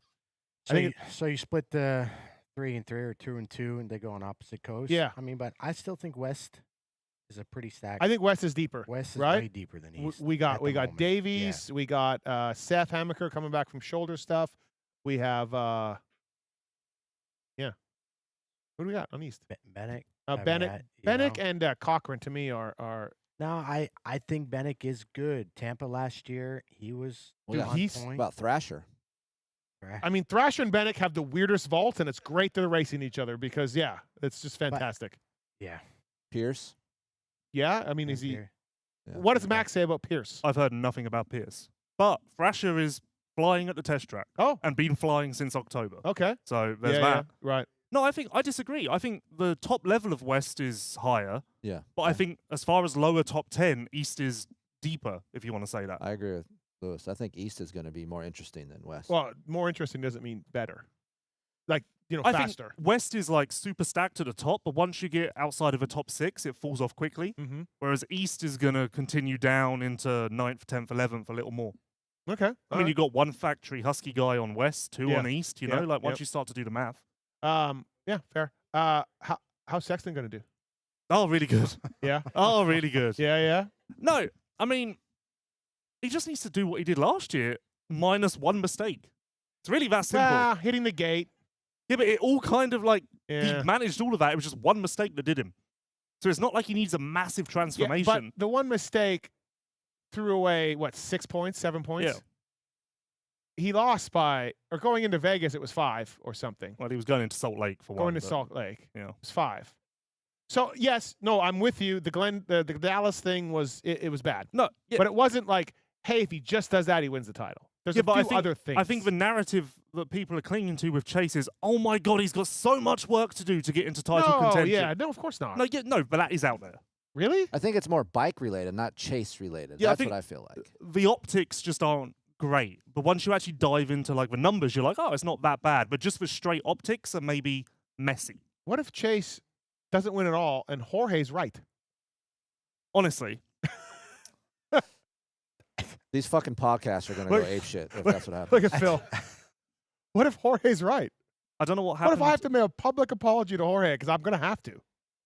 I'm going to have to get a Zeppelin with a banner and fly it over. I'm going to have to do that because I think he's full of shit on the team and the bike. Like, I think the bike and the team are good. But if Chase doesn't win. I think it's a little bit unfair to everyone's shitting on the KTM. I don't think the I mean, fuck Who's Chase. shitting on the KTM? I feel like that's how you guys talk. Like, you know, oh, Chase left. That's the bike, you know, or the Well, bike. Chris, I'm just Chris, saying, this is Chris. what I hear. one of their riders refused to race because of the shock. Dude. No. It was fine at one time. Well, I know. I'm with you. I don't know. But That's all I'm saying. Phil's got a lot to say here. No, I'm not saying anything. No, great podcast. That's really what you want on a podcast. But it was fine at one time, right? Yeah. Okay. When they were winning. I mean, he won and at 7 the top, races on it. And won 7 races on it. And It again, wasn't fading then. It wasn't fading then. we talked about this. Sorry, Yeah, I hi, didn't hit yeah. you that Yeah, hard. Yeah, Wow, right. Yeah, Jesus. well, yeah. Hey, I didn't like you Is there 10 a seconds HR in. department? Go Is there back. a HR department for this show? Yeah. or- Maybe it wasn't here. We're talking JB.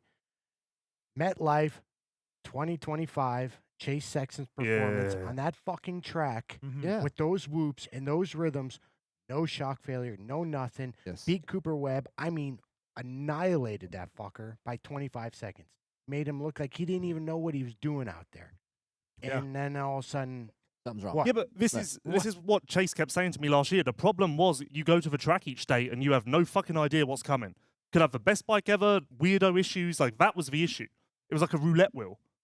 if it comes down to a shock, I'm not a suspension guy, but again, if it's a bladder issue, whatever, dude, they can figure out what batch it comes from. They can make the same ones. If one shock's good, they can replicate that thing over and over and over and over until You- they're fucking blue in the You face. would think so, but Eh. no, they don't. I don't know. I think there's a new shock.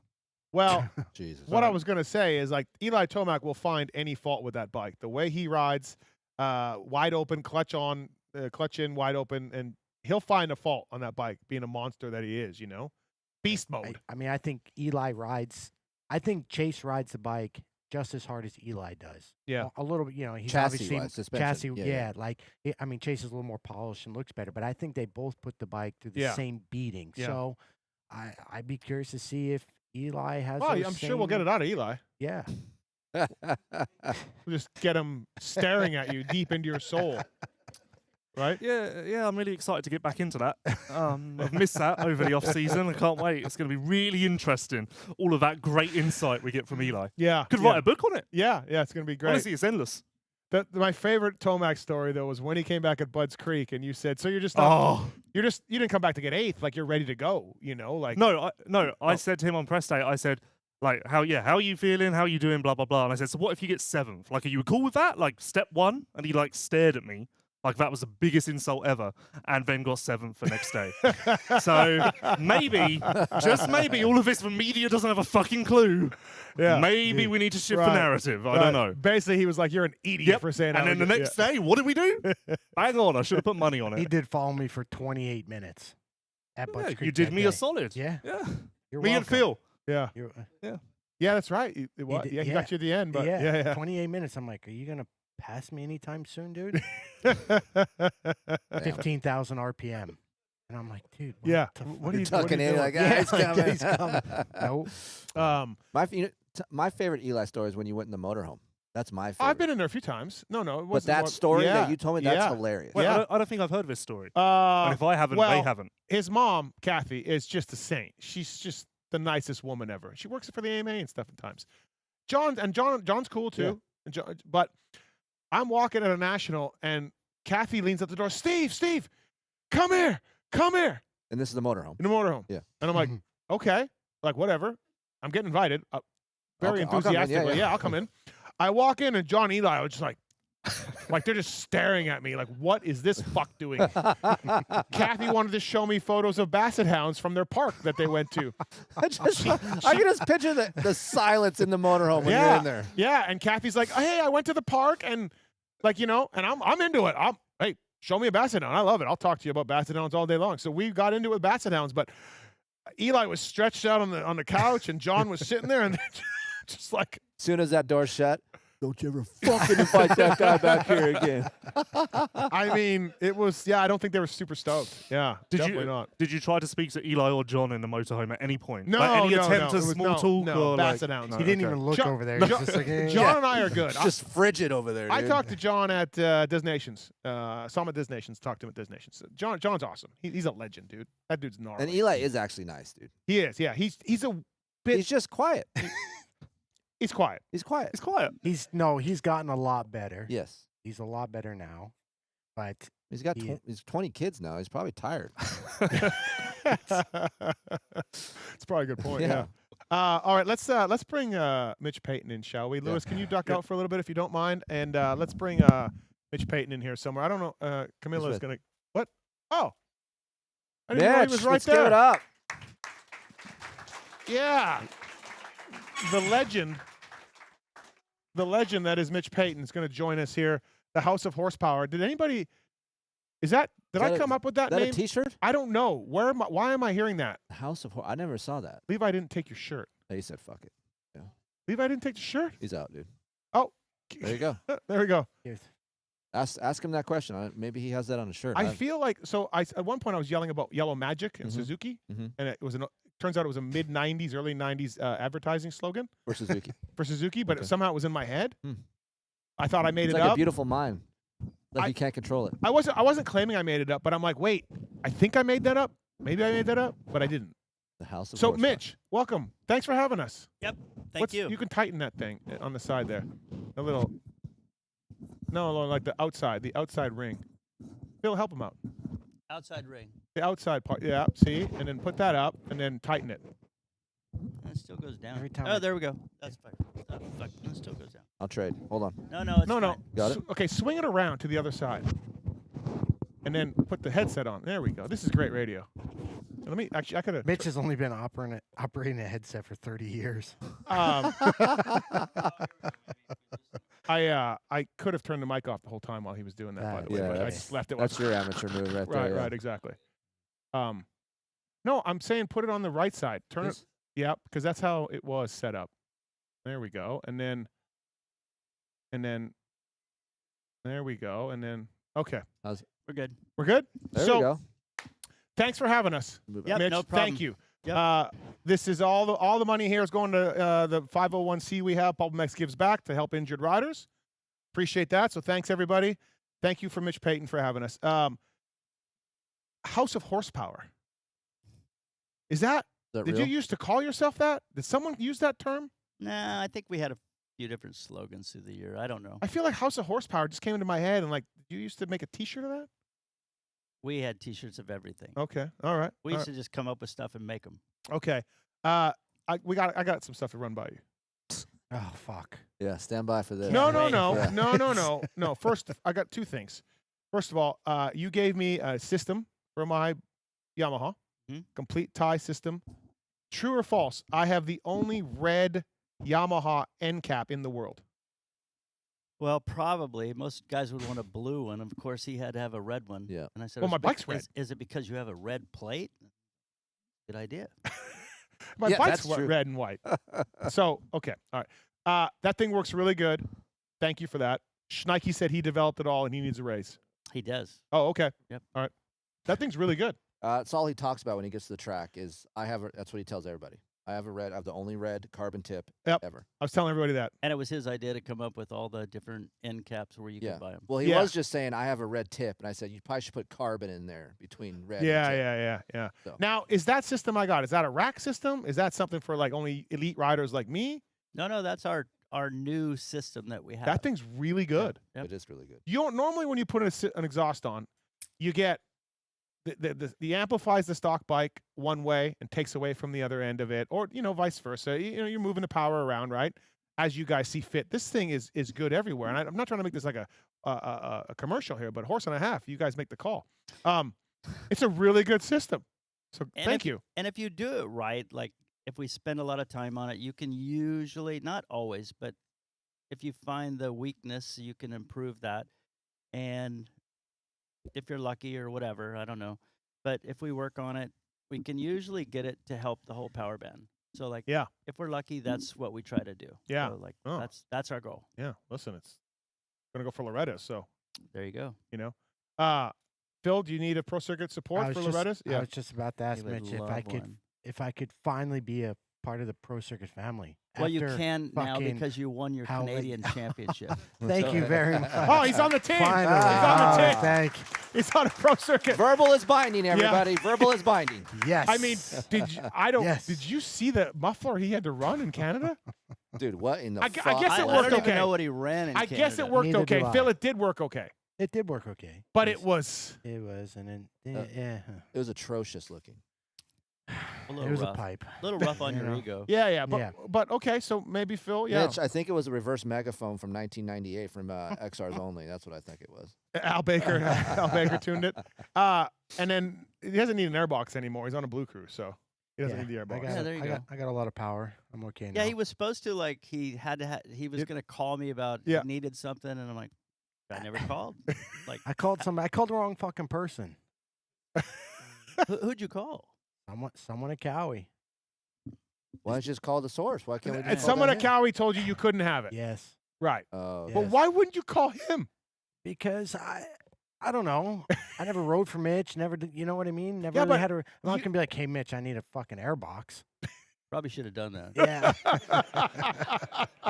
You guys are the same character. It's fine. Well, You liked it. live and learn. Well, you know? actually, we weren't always like Yeah. super close. No, not until not bad. But Yeah, then yeah. I think the Club MX era where he was really a good friend to Garrett. Yeah, right. And like him and Garrett are very good friends. Yep. So like when Garrett rode for us, he started coming over more, and I go in the truck and I'm like, yeah, go up there, just talk to him. 'Cause Right. I know that he's good friends with him, Yeah. and I'm like, I think that's a good position for someone to be in, and he's rode for long enough that he sees things and he can explain it to him, and he'll trust him to understand that he just saw that and it's not bullshit. You know, Mhm. like he's like, dude, you need to do this, or it's like, Yeah. so I always liked when he would come talk to him. I don't think it was that nice how he said No, it. you Yeah. fucking idiot. I was always nervous to go talk to Mitch anyway. You know, Yeah. I didn't want to. You just not horror stories, but just how gnarly he was and this or that. You know, didn't want to go ask him for anything or a ride or what. I just stayed fucking away. Well, Mitch was idea. up here. I was fucking way down here. yeah. You know. Yeah. So. Speaking of Garrett, he was on your team. Yep. And he's on Cowie 450. How'd that process go? Obviously, you had 5 guys, so it wasn't like you had a full team. But he had a great year for you. So, what did. was that process like of letting him go try the 450? It really came up to that Cowie wanted us to have just 4 guys. And, Garrett did such a good job, I thought, outdoors. Mhm. Like, unfortunately in the 250 class, like I say, and I even think the 450 class, I hate nowadays that the racing is very start related. Mhm. And I wished it could be more like the past, and maybe it's the metal grates where everybody starts more similar. But Garrett's so heavy that his starts were never that good. And we just finally got to a point, and I'm like, look, buddy, like the only way you're going to succeed is you're going to have to be in better shape than them, and you got to use the whole moto. And I said, you're not going to be able to get the little 140-pound guy that gets the whole shot and rides and gets tired. Like, we need to be like, you can make up a lot of time in the beginning if you're up front, but you can also make a lot of time up at the end of a moto if you're really fit. And he was so good at that this year. I think he broke some record for passing Yeah, great record to break. 200 and some Yeah. people, and I'm like, well, it's nice, but I wished you could. And he had a couple good starts, and he fell down in the first turn. So he was dead last again. So but he did a phenomenal job, and I was committed to keeping him. Yeah, And- the story you told me was you were committed to keeping him to even spend your own money on him. It didn't end up being that way, but you were like, no, Yep. he deserves it. I'm gonna spend my out of pro circuit budget to keep him. So, which I think is awesome. Yeah. No, I said I'm like, Yep. he deserves it. We're going to keep him. And Garrett last year in Supercross was really turning it around. Like, qualified fastest, and then somebody bump him at the end, but he would always be right there. And I thought part of that was more of a flat start, not deep starts, and it would equalize his weight a little bit. Mm-hmm. So he was getting better starts, and he was God, he was really good. You know, like I thought he deserved it. And then he said, "Well, you can only have 4 guys." And I'm like, my team. Sometimes I got to do things that I want to do. You know, like so. Well, you're Mitch Payton. Well, no, but I mean, I'm going to pay him. So Yeah. we're gonna have him whether you like it or not. Yeah. And then all of a sudden they talked about it, and they're like, "Well, you know," and then Kawasaki stood up for it, and Dan had a big part of that by talking to them, and they said, "No, we'll do it." And I Yeah. said, "Awesome." And they said, "But if we can't get a 450 guy, we might want to steal him from you." And I said, "I'm fine with that. Yeah. He deserves it." And then that opportunity came, which means, you know, they called me and they said, "Well, are you okay with it?" And I'm like, "Let me talk to Garrett." Garrett's like, "I really like the chance." And I said, "No, I want you to have the chance." I've always I talked to his agent even last year, and I said, when we weren't going to be able to have him, he was trying to get a ride at Triumph and KTM, and I called KTM for him. Yeah. Said, "You should hire this guy. Like, I love him. Like, you need to do it." But, you know, there was that possibility, and I said, he needs to do it. And, like, I'm glad he did it. So, like, I think he's a great rider. I think he's excelling, and I think he's going to do good. Kris, you've seen him ride, right? At the track, yeah. Yeah, I've been at the track with Aiden and watching him and riding really well. Yeah. Like, I wouldn't think, you know, him being on a 450 he would adapt, but I mean, the size, his whoop speed is really good. Yeah. Just like what Levi was talking about, pushing through the jumps, just things that guys that ride that see, I'm like, fuck, he's doing all that. Yeah. And I didn't know much about him, Phil, but like being at the track, talking to him, the nice kid.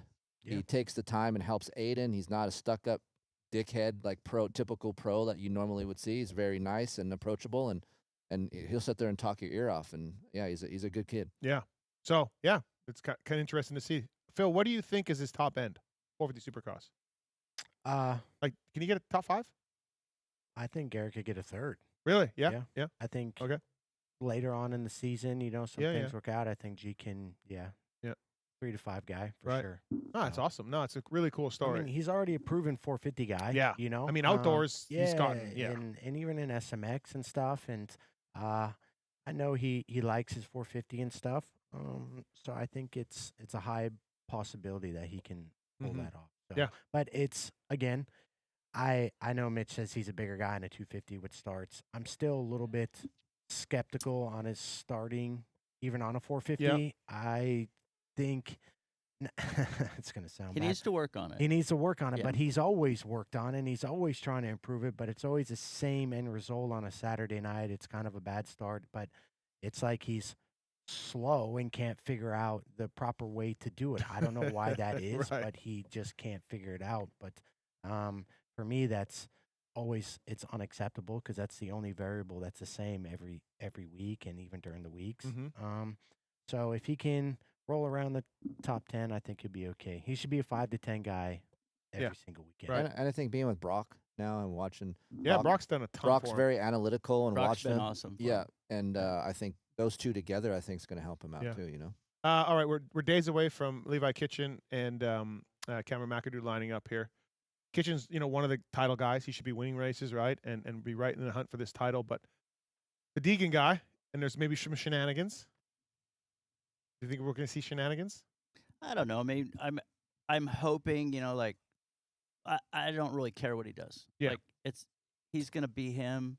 We need to be us. And for us to win, we need to go for the win. And you know, like, yeah, he is aggressive and he does some things that maybe aren't all the time what I would think is right, but you got to race people like that. Yeah. And if you're going to win, you got to beat him. And like Levi hit him last year, and I thought he did the right thing. Like he had an opportunity to pass him, and he went for it. He didn't do it very good because he crossed over a couple ruts. Yeah. But Just a few. yeah, he did like 3. But that was the right thing to do. Yeah. So like I back him 100%. So like I want him to ride him hard. Yeah. Because I know he'll ride him hard. Yeah.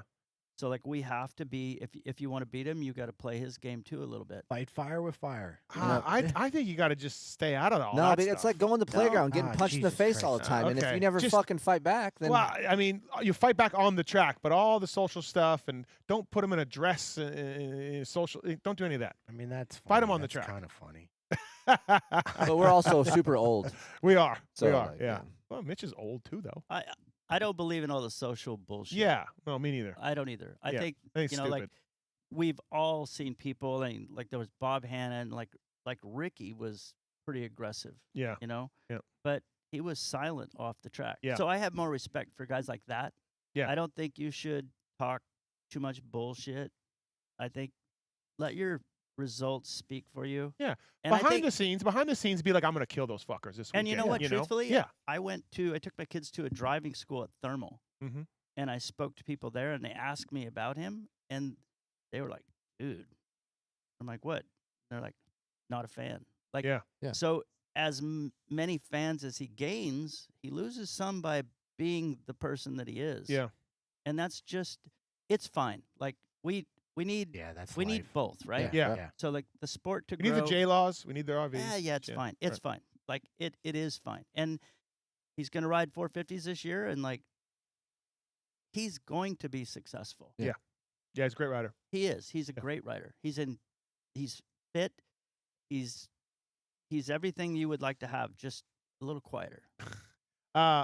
Big He- year what- for big year. Oh, sorry. Sorry, what I will say one thing about him, like if he does get beat straight up, I've seen him congratulate guys, say, "Hey, you rode good." He is the That's guy. about. I think that's about a 50%.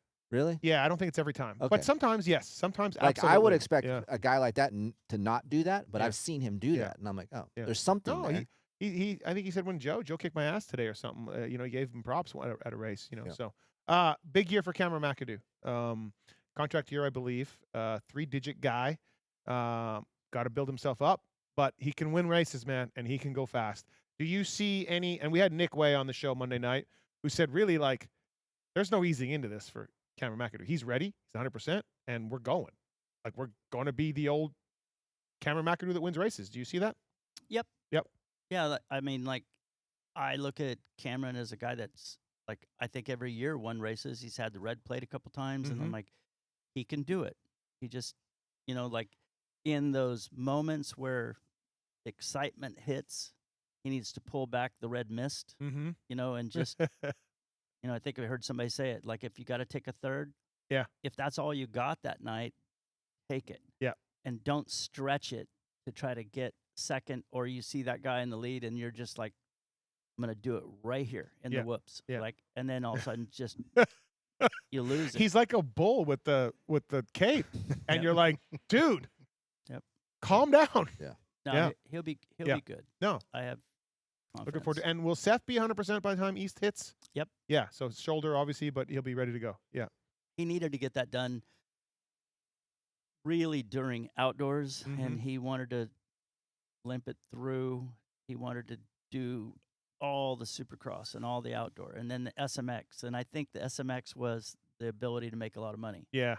And then as soon as that was done, we already had X-rays and MRIs. And Monday morning he got checked in, and Tuesday morning got his shoulder done. Yeah.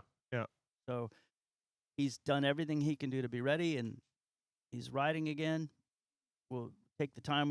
Luckily this year in East Coast we got Yeah. a little bit Little more time, and I think he'll be just fine. And Drew Adams, where's Drew at? Drew will ride East Coast, and he's down there with him, so they Mhm. ride together, and I think that'll be great. Mitch has a good team this year Yeah, strong. to get a Supercross title. We got to get a Yeah. Supercross title, Mitch. We need to get both titles. Okay. Fair. And just by looking at it, Mitch, just watching the bikes look a lot better this year. Yeah. Levi was in here earlier and mentioned better bike. He doesn't know what you found. He doesn't know what you did. We Can you worked, tell us what you did? well, we worked on a lot of different things that we What part of the motor? worked on some engine stuff, and Okay, but inside. What? they were impressed with some of the stuff there, and even there was a couple things chassis wise that they brought up that could be maybe just more comfort. Mm-hmm. So then we waited. Well, we started to work on it, and then during the off season, we were able to start to build the parts and then evaluate them and then build them. And we even have a couple more parts that we haven't even had a chance to ride. Okay. And once we get through this first little spin, then we'll go back and test those. But I think chassis-wise, we're better. I think suspension-wise, they've made some super big improvements. And engine-wise, we're a good step above where we were, too. Nice. Because I know near the end of outdoors, there was maybe a primary gear change or something, and it really worked. A lot of guys liked it. Starts were better, bike was better. Mhm. And so that was near the end of outdoors, and now we're better than that. Yep. Yeah. Oh, nice. Nice to see. Chase Sexton, obviously you're tight with the Cowie guys. Run the race team for a long time, since Jimmy Gaddis. What do you think of Sexton on the 450? Like on this move, 3-year deal. Cowie hasn't won in a long time. 450 wise, like this is a big year for everybody because Chase needs to, kind of prove that it wasn't the bike, and Cowie wants to win again. The new chassis, did Anderson never won with the new model, right? No. So big year for them. I feel like I think my belief is the chassis is much better than the old bike. Mm-hmm. Like our guys loved it immediately, and I know that we work with the European team, and when they switched to the new bike, the new chassis and stuff like that, they thought it was immediately better. And I just don't think we got to see that last year. And honestly, Kawasaki has busted their ass. Like, I think it started during the Prado problem, and they've worked endlessly, like on everything. And I think they've made some massive gains from just say like from last year at Supercross to here. I think I would say I'm guessing. Yeah. I think they're 20% better. Wow. Okay. Mm. Yeah. I think it's Yeah. really big. And to have a guy like Chase, who has ridden for Honda and ridden for KTM, and they do a lot of testing, and knowing that he was coming, and was like, man, you guys better be ready because he's going to demand Mm-hmm. a lot of stuff. And they knew that, and I think they were prepared for it, and I think they did a hell of a job. Yeah. Is some of that stuff now? You're not a big social media guy / following what's going on out there, but did some of the discourse with Cowie and the Prado situation, did that piss you off at all? As far as people turning it on the team / the bike, we saw Dean Gibson's comments, right, to Prado, and so we all know how things went, and he got out of the deal, and everyone's happier now for sure. But did that in the back of your mind were you like, fuck, like that sucks?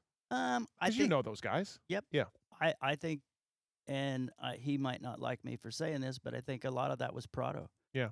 I think that was on him. I mean, I brought this up part of the way through outdoors where I felt like he is a very talented rider. Like, so I think you could have gave him a stock bike with a pipe and good suspension, and that's top 10 every moto. Yeah, Mhm. 100%. Yeah. 100, Yeah. right? Yeah. Yeah. So like he didn't do that. Right. He decided not to do that.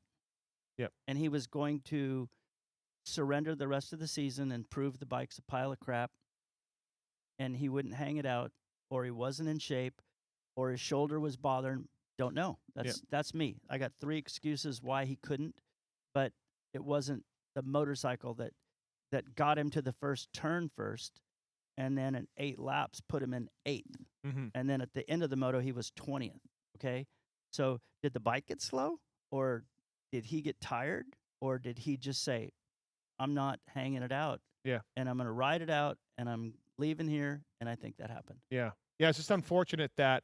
I lost a lot of respect for him.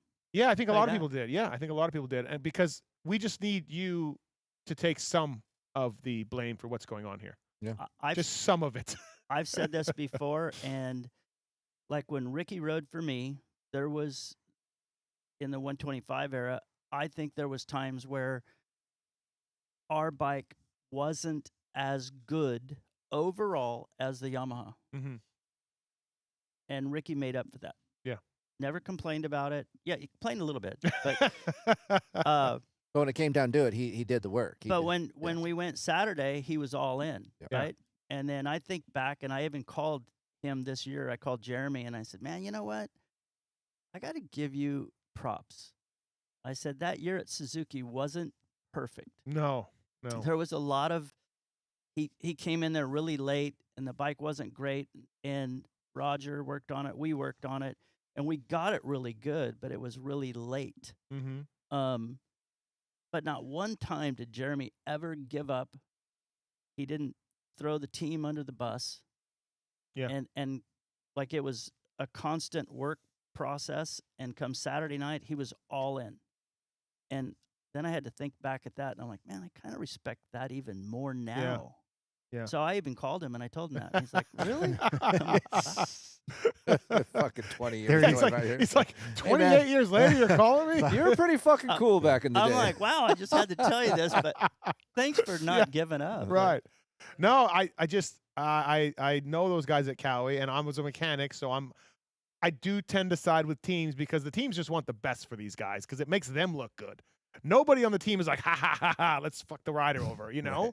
Like that. So I side with teams and my background, and I know those guys over there. And are they perfect? No race team is, but holy shit. Just come on, Jorge.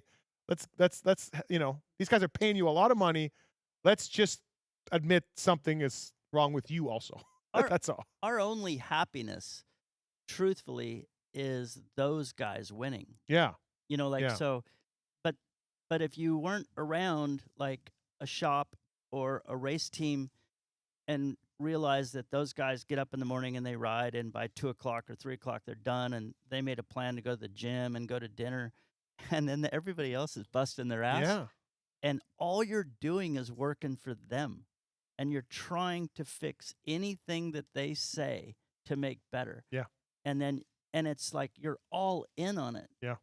And then the next weekend you give them everything you got, your blood, sweat, and tears, and then like if they win, that's great. Then all of a sudden you're happy. Yeah. But Your self-worth is on their results. so like it's super important. And then when they turn your back on you, that it kind of you could. Nobody ever does. You could say, screw that guy. But I mean, even for you, you said Cowie gained 20%. Then- I'm guessing. Yeah, but no. I Even feel if like they- it's even- massive. even if they gained 10%, for a factory team to be able to gain 10% in 6 months or whatever, that's a massive amount. I think their bike's amazing. It sounded fucking beefy the other day. Yeah. dude. Yeah. Tickle was breaking in Chase's bike, and it definitely has power. There's not a lack of power there. Well, I don't think it's just power. I think it's a whole package. Yes. They've got guys working on different things, you know, and then like if it was just an engine, you know, like then Yeah, that's who knows? Right. Yeah. But you got to make the it's- engine and then the chassis to you work got, with that. Well, yeah. and then you got the chassis and you Yeah. got the suspension, and then like how does it feel? Does it turn well? And does it turn in? Does it track well? Then you go through the whoops, and does it deflect, or does it track in the whoops? And then all these different things that we want to make better, and there's so many variables that you could do to try to accomplish that, and you got to go through and check the list Yep. to go through all of it, and it's just an Yeah. Tedious. ongoing thing. Yeah. Change one thing, change to something else. You change that changes something else. It's just you Yeah. got to keep pushing that way. Speaking of pushing that way, before we let Keefer go here a little bit, we've got some ideas. It was over a year ago that we brought up some great ideas for you. He's saying we. No, like, you have an idea. I have mostly- one. You have two. I brought it up to him last You time. have two. Oh, I do have two. Yeah. What are we doing with the sign cylinders? Because I get asked about that all the time. You guys want to do that? Mitchell personally signed. Look, there's money out there waiting for you. Look Like- at that. Can we make? You said you get asked about this a lot, I do. and I mean, like the guys can tell you. You can ask Dan or whatever, but like I do as many as I can do, and then I That's have fine. but we have like Jeff in the back does a lot of them, and then yeah, but if someone wants they got to pay no, more. I've done it, but like I'm not gonna charge a guy just because I did his cylinder. To me, Yes, it's weird. you're Mitch Payton. Yeah, Dude, yeah. people would do it. Dude, people will do it. Just a little MP or whatever your signature is on the side. And a picture of you doing it. Then the Signed. problem we is did that. A they'll couple all times. be there for Mitch, and we none had of the a guys guy in the that back. sent in a cylinder, and I thought it was just funny, so we took a video, and then we called the guy and sent him the video of me grinding his cylinder. That's Really? fucking awesome. Dude, that guy kept that for the rest of his life. I know. Yeah. So, okay, so we're not getting anywhere on that, I don't think so. Okay. and we're not getting anywhere on renting or buying the Pro number 1 on the door. For you, no. Okay, You have a red end cap. I do. Have you thought about changing the end cap colors? We're doing that more now. We do that. Yeah, That yeah. actually it's a Yeah. pretty big seller. Yep. That's one thing that they did do. Yeah, that you yeah, suggested. that I suggested. Yeah. Yeah. I also the alignment of the sticker. Remember that bothered me. Did we get anywhere with that? I don't remember that. Okay. I don't remember that either. Different. Yeah, it doesn't line up. The bites. Yeah, it's The weird. different bikes have different lines of their side plates. Well, we could get them to change their side panels. Okay. All right. I think the sticker would be easier, but that's just me. Yeah. But it's not symmetrical. I see what you're saying. Yeah. Yeah. Okay. Got another one for you. Shadow you for a day. These people. Like at work or at Supercross or what? Well, okay. For example, I came in here and I just watched him at his bench. He's porting again. Yeah. And we're talking about Garrett and different stuff. His phone is sitting there, and you should see the people calling him. Lighten up. The names. Oh, yeah. And he's not even, trying to get a hold of Mitch. If anybody knows calling Mitch Payton, you just don't. Yeah. Okay, and I'm calling him for an airbox. You think he's gonna fucking answer? He I would- would have answered right away. Hey, he would have picked up. It would have took you 5 to 7 times, but he would pick up. But anyways, just shadow you for the day. Phone calls. If it's super important, hey, beat it. I got to take this. You can't hear this part. But yeah. So what if I said beat it the whole day? Well, then the guy's going to get a refund. Shadow me. Get the fuck out of here. So what about that? What can people pay to shadow you? No, All right. I'm out on that. G-Reich. All right, go ahead, Keefer. I said this to you last time, Mitch. There is a fucking treasure chest upstairs of Have you ever been upstairs, Phil? No, Oh. I've It's- never been past this area. You never been in the back? memorabilia. Can I take Phil in the back after? There's so much stuff as a guy that's been in love with dirt bikes since I was a little kid, racing, off-road, motocross. So much up there would have a We little got to like, clean it up. We got to clean it okay, up. fine. Yeah. Let's make a little hallway, but put stuff up so people can walk through and look at the wonder that it is upstairs. There is some amazing stuff. Like my mom cleaned out this barn that had a bunch of crap up there and sent a bunch of stuff to my shop. And like Oh, you got more stuff up there. she brought down there was gas tanks when I raced, and there was my old helmet from the score races, and then but then there was really what was cool was a 1972, 73, and 74 Barstow to Vegas T-shirt. Hell yeah. And Yeah. I'm like, and a check chase Yeah. course map. And I'm like, why do you have this? There was just weird stuff. And then I have, for a while, I got into collecting the Mint 400 trophies from the 70s. And I got a bunch of those. There's weird There's stuff. so But much. that's just the tip of what I mean. There's 'Cause so Your kids, one of your kids, I don't know which one is which, was telling me that he does some tours. He takes people around on tours, and you don't even need to pay for that. You can just come in, and if it's done right, they'll Yeah. take you on a tour, which is awesome. Charge for this shit, and pick them upstairs. No, not charging for it. The upstairs, the upstairs could be charged for. There's Dude, quality things. you up can. there. It's amazing. And you don't have to. You can do it once It's like a month. it's like porn for motocross people. I mean, we sat up there that day for It's- an hour, and I it's- was just like, It's what would be piece- funny is it's- remember we had remember we went up there one day and we were looking through old business cards. Yes, yeah. And I have business cards from Roger DeCoster, and I got It's and he was at Honda then, and I got all these other. I mean, I've got so many weird ones that are just yeah. cool. yeah. It's Can we great. can we do this? A Rolodex. Can we get a museum going? You could definitely make. I mean, you see Raise what your they hand if you charge- go to the museum. Yeah. There look, it is. look at all these people. You see what they charge for the VIP experiences Right, at Supercross. right. Yeah. You could cut that. We Down could to get a Germa quarter. to do it. Germa could do it. Yeah. He's looking for I another got- job. He'd be a great ambassador So, for Pro Circuit. RVs here, right? So Yeah. I got a set of RVs gear from 2007 Donations. Yeah, right? I see. Like it's insane. Best day in Yeah. the world, right? And I've got I've got Stephen Everett's jersey from the last Donations in 06 Uh-huh. when he beat Yeah, Bubba. yeah. And I'm like, hey, can I get your jersey? And he signed it, and it's cool. Right. I've got so That- many of those. That kind of 87 things. Nations thing is cool. The Mhm. 87 American team. That You have that was- here. Yeah. Yeah, that's awesome. That was Unadilla. It was yeah. a mud race, and I was there. Of Guy course in you were. You were everywhere. Guy in a wheelchair rolling through the mud. Like, what the hell am I doing there? And I asked, hey, can I get a jersey? And they're like, oh, I gave it away. Yeah. Well, can I have your pants? And I'm like, yeah. Didn't think anything was good with the pants. And I'm like, I thought of it. I'm like, Yeah. I'll make something to display them, right? Yeah. So, like, it was Rick Johnson and Bob Hanna and Jeff Ward. And, like, washed them. And my mom washed them. And we had this case made. And it was kind of cool then. But now that it's so long ago, Yeah. it's really cool. It's really cool. That could be part of the museum tour. Yep. Germa can do it.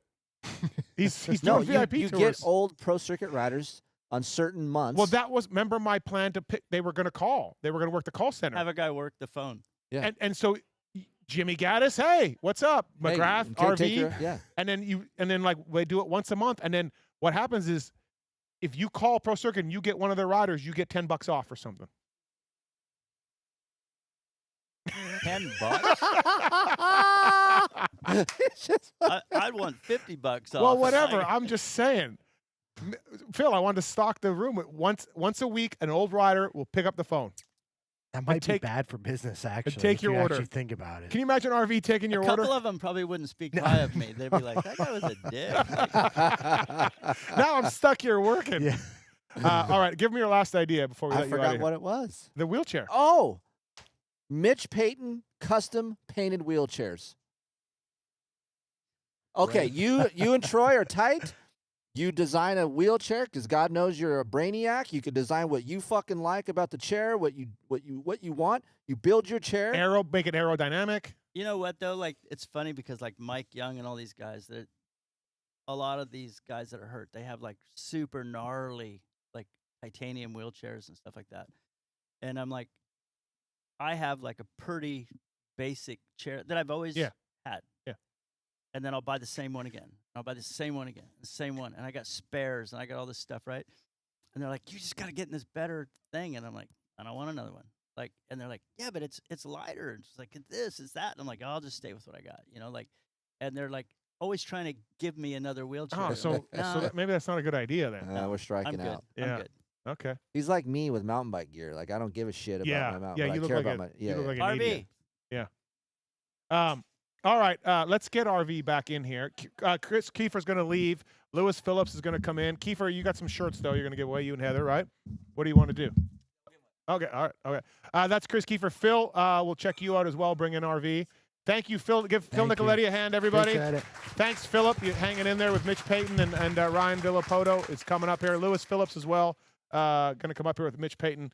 So none of those ideas really worked then. You weren't happy about any of those. Well, Troy would paint a wheelchair, but like I don't Yeah. know that. But guys no, we wanna- want you to design it. Yeah. Oh yeah, we got a good one for you. Oh, okay. All right. Where's Lewis? It's Oh, yeah, in there Lewis. in the office, Grab sitting on that chair. So this is something Okay. that we kind of thought was kind of cool, and we worked on it for a while. Either one, whatever. Okay. So what do we got? That is, so there's a million YZ250s out there, Oh, a bajillion. Yeah. A yeah, bajillion. Yeah. and it fits the same bike from like 05 till Mhm. now. Yep. And so like for years and years, we always have, and the pipe's really good. Everybody never Yeah. had a complaint about it. They- That pipe took us to top privateer, Nick Way and I, 2002. Yep. Probably. It is. So like we had like a factory Yamaha stamp Mm-hmm. of what they raced with. And we always held it back thinking two strokes were going to last forever. And we always have to use this pipe. And then RV retired and then he gets on a Yamaha and I'm like, oh, for straight rhythm, we'll do this, like, and he's like, dude, that thing's really good. And then Ken Roxon rides that bike over there. And we built, actually Ken Roxon, that's RV's cylinder on there. So he Yep. rode that bike and it's like, oh, this thing's amazing. And one of the biggest things was the pipe. And the pipe was a factory pipe that we did for Yamaha. And I think When I was there, by the way. Yeah. And you- yeah. you- I remember dynoing because Villeman liked the FMF. he always liked the FMF. And then we had yours, and yours was better everywhere.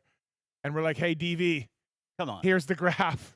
But Donnie gave him a hotel room or an apartment in 98, so he loved FMF. But anyways, So anyway, Yeah. we always saved this thing thinking that we were someday going to race. yeah.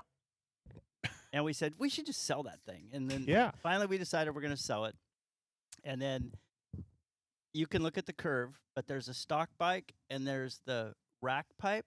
And then what was amazing about this pipe, and it took us a while to figure out why, but then we figured out how to do it. Is it has literally the same bottom as a really good pipe that has bottom, Mm-hmm. more mid-range, and then it goes up, and then it has like a little saddle in it, and then Yeah. it goes down, and then it goes again, and it carries out like another 500 RPM, and at that point, it's got like 6 horsepower more. So like when you ride it, and RV's ridden both, it's pretty amazing. So I had this pipe on my straight rhythm bike, which is going straight, riding, Yeah. Supercross, In a whatever. rhythm. Yeah. Rhythm section, yeah. So then we do I think it was the 2-stroke World Championships. Yeah. Let me tell my story. Okay. So then I was like, hey, we're gonna go do this. Glen Helen, just Yeah. build me this. And he goes, well, what do you think? And I was like, just put a rack pipe on it. It's fine, no big deal. Went out and rode it, break it in, test it, ride it. Come back and I'm like, man, it's not very good. And I'm Okay. like, let's get this. So I said, can I get that other pipe to go out and test it? So then we put it back to back, and it's literally like 7 horsepower difference. And for any Okay. fan listening All with right. a YZ250, So, it so- is massively better. It's unbelievably how good it is. 8,200 RPM. It really falls off there. That's that saddle. I'm Yeah. telling you. Why It's do a- we? It's what they really call a tuning peak. So like what it does is it goes up. In a 4-stroke, you'll see sometimes these dips, and that's the intake length or the exhaust or cams or something. So in order to make the most power, you have to have tuning peaks. Well, on 2-strokes, we always looked at everything as going up and rolling over. And then actually, I have a dyno chart from 1986 that Of course you do. Roger DeCoster. Yeah. They rode this pipe and thought it was amazing. Yeah. And I still got the letter, and Roger says, it's really good if you could only fix this spot. And then we worked on that spot, and every time we fixed that spot, we lost Something else. the greatest part of Yep. it.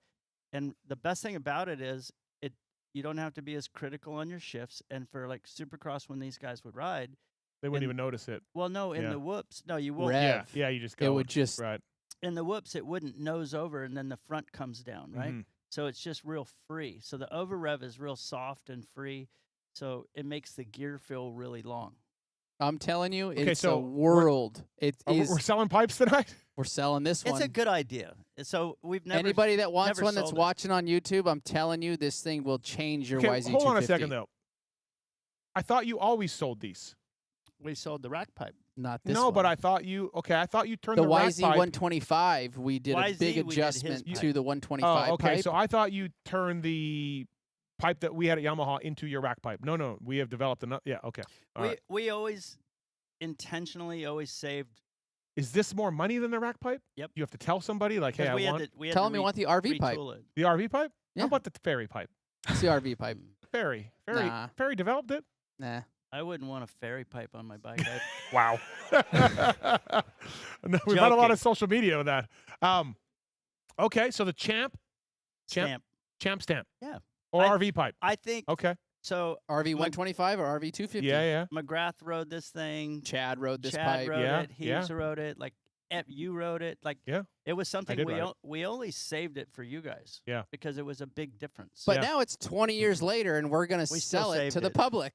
Villeman thinks FMS better. Villeman Lewis, I didn't didn't like have it. this being a pipe selling Yeah, tonight. last year it was you bringing ideas, and this year it's Mitch, which seems really odd. Actually, Dan walked in and said, "Hey, I think this is a really good time to bring out the yeah. The champ stamp. the spec And pipe." then Okay. RV's using we're selling this, and so I'm not sure how that Well, works. and yeah, I'm- we're selling this. Is he getting a cut of this? He might be getting. yeah, I'm knowing not, I'm him. not sure how this is all playing out. Right. Well, Oh, it is a good pipe, man. Listen, that YZ250, I tell people all the time, Pro Circuit pipe. Now, not this one. This was before. Like, so get this one now, and a V-Force, and Yes. you are in business, dude. You Oh, are in business. I still say I think the Yamaha 250 currently, Mhm. and I don't care whether it's brand new or it could be a 05 or whatever. Yeah. For a regular guy, it's an wanna- unbelievable Can I motorcycle. take a photo of this? yes, Can I man. take a photo of this? And I'm sure. I can. By the way, Lee McCollum texted me and said you never pick the phone up. That's not true. Okay. He picks the phone up for me. I mean, I think he would pick the phone up for Phil after 5 or 7 times. Well, Phil never He never called. called. He no, was a I know, pussy. I know, but I'm saying like, but okay, so we're selling pipes, we're moving pipes here on the Pulp MX show. Telling you, it's unbelievable. Okay, It is actually super. yeah. cool. I mean, if that looks pretty good. So, our bikes were really good at Yamaha. We had we would test with cylinder heads that had MC carved on them. So they were Same old stuff. yeah. right? I mean, there wasn't what we raced with, but to test, we would have Yep. old stuff because the bikes were so good when Jeremy had them. They didn't change much. Bob Oliver could probably put a bandana on and port the damn thing himself, like without even looking. And our bikes were awesome. And then he got so mad because when Ricky went to Suzuki, the bore, the stroke, the power valve system, everything, they basically copied a YZ250. They did. And Bob was so mad. He was just like, they just copied our bike. They copied our bike. But Yeah. Yamaha, the Yamaha cylinder is a copy of an old Honda. Oh, okay. All right. So- Bob left that part out.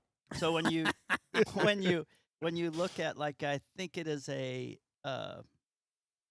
We're getting deep into the weeds here. kind of like a, I don't remember, early, like a 93 250 Okay. when it was not case reed, Okay.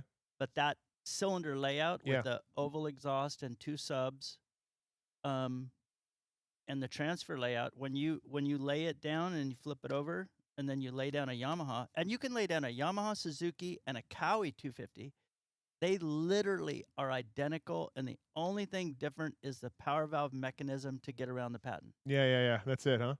Interesting. Yeah. 'Cause, I mean, it works. It works. They all right? gave Yeah. up and said, Yeah. "No, that yeah. was a good one." Here we go. Yeah, let's do that. Champ pipe, everybody. Let's get it. It's good.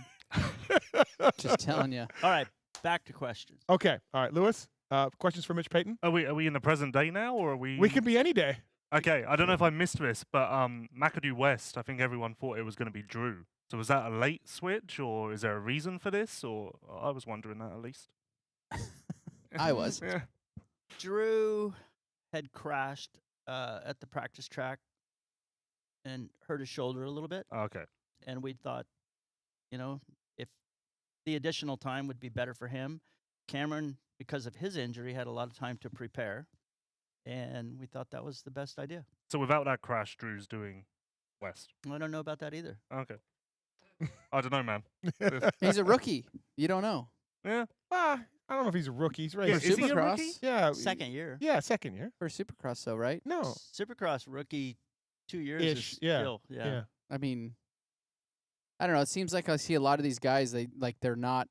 You have these special ones that come in and just they hit it. They Mhm. hit the ball and it's boom. Yeah. It's playing. And Yep. then you have some that just take time to develop. I see a lot more of the developing coming in The slower grade, yep. And I than wonder you have that the ones too. that come in and hit. Surely it would be the other way around, though, because everything's so accessible now. You'd think you'd have more guys ready I to think they hit. have more pressure on them now. They're always on social. These kids fucking are on social media all the time. They Too they much. want this. They have, they see what everybody else is producing, wins this, and they want it now. It's like, Yeah. I mean, what do we all get? We get it now. Like it's just Um, pull your phone out. You can have well, everything is. You're right, Lewis, in a sense. There's riding facilities and coaches Yeah, and like- trainers that like Gareth Swanepoel will be like, hey, here's what Deegs does, and we're gonna take you on that track with that bike and take you exactly the same. Now, obviously, it's not gonna be exactly the same, but there haven't been as many phenoms just showing up and Yeah, who was the last? I mean Deegs, I guess. I mean don't- Deegs, you yeah. could say, yeah. But has there been, I mean, truthfully, like if you think about it, like the phenoms come periodically. Mm-hmm. Yeah. Okay, so like I think Ricky was one, and I think James was one. MC was one. Yeah. But like going back there, and then James, I think Travis Pastrana was. Mm-hmm. Like he came straight in and ripped, like went at it. Yep. He just had other things he wanted to do. Yeah. Yeah. Could have been phenomenal. Kevin Windham was pretty damn good too. First year was a little Yeah, I mean- soft. Kevin was amazing. He won a premier class while he was a 125 rider. like pretty But still, like I pretty mean, good. guys like that, RV came in really quick. Like there was, but then they're like, well, who's your next guy? Yeah. And even me and Chad talked about that. Like, who's the next guy? And Not Deegan really. has- Yeah. Deegan has done well, and that's really good for him. But it isn't every like it isn't like it used to be where you pick the kid out of the 85 or And he Super just- Mini, and you're like, Yeah. that's the guy. And he goes on a rocket ride, right? Yeah. No, you're right. And I think a lot of that is, I feel like what I said, I don't think there's a lot of A+ riders. I think there's a lot of B+ riders. Mm-hmm. I think everybody's got better, but the separation is a little bit smaller. Yeah. So to be phenomenal, you got to be Yeah. exceptionally all Seth's a good example And I of think this. the where he's just equipment built. has He's built. has gotten better all the way down. Like the Super Minis he builds Yeah. from the Super Mini that I rode, and then when I was riding a pro circuit developed, or like an AM bike, and then I got to ride a factory bike the Mhm. first time. It was like a big difference. massive difference. And now the guys are riding factory bikes in amateurs. Yeah. I mean, They're pretty close. Yeah, they're pretty close. close. Yeah. Right, No, like know, I got to ride Adam Cincerillo's Adam's Super Mini when I was 450 already, and I rode it. I'm like, dude, this thing is unbelievable, and that was still Right. now Yeah. 14 years ago or 12 years ago, whatever it was. Yeah. It was Right. everything's just elevated from a young age. Just what my kids are riding. Take a Kawasaki 60 Unishock is what I rode. Yeah, with strut in it, the big strut in it. That would move. That's called the Unishock. Oh, was that it? The Unishock? Yes. A Unilink. Unitrack. Unitrack. Yeah. Unitrack. So like take that motorcycle and ask these kids today to ride that and the jumps that they're jumping. Yeah. You saw what they did at Worlds or SMX. SMX. Yeah. The kids were jumping all the fucking jumps. They The jump- triples, the yeah. finish line, the one coming onto the start straight, like Really embarrassing. They jump things that I don't on my 450. well, Yeah, it's not good. It's not good. but the elevation, yeah. the evolution of everything Yeah. has just No, yeah. stepped up Absolutely. tremendously all the way through. Oh, before we get too far into more Supercross questions, Mitch, I got things I've written down here. I'm building a project bike, and I've told you this before. You're and paying retail. No. Listen.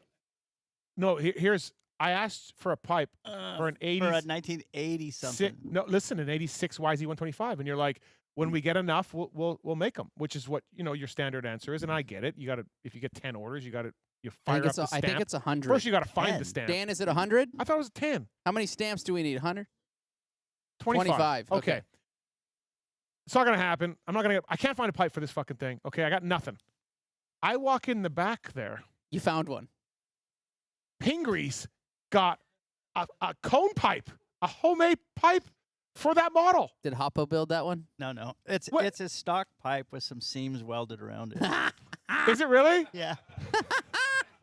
God damn it. Tricked you. Can I God get mine damn it. like that? How do I get mine like that?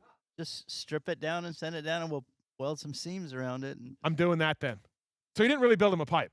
I was No. pissed. Okay. No. All right. I have a 1974 Yeah. with a cone pipe. Did you ever vintage race that thing? Once. Okay. I almost blew it up. Norm said it was my fault.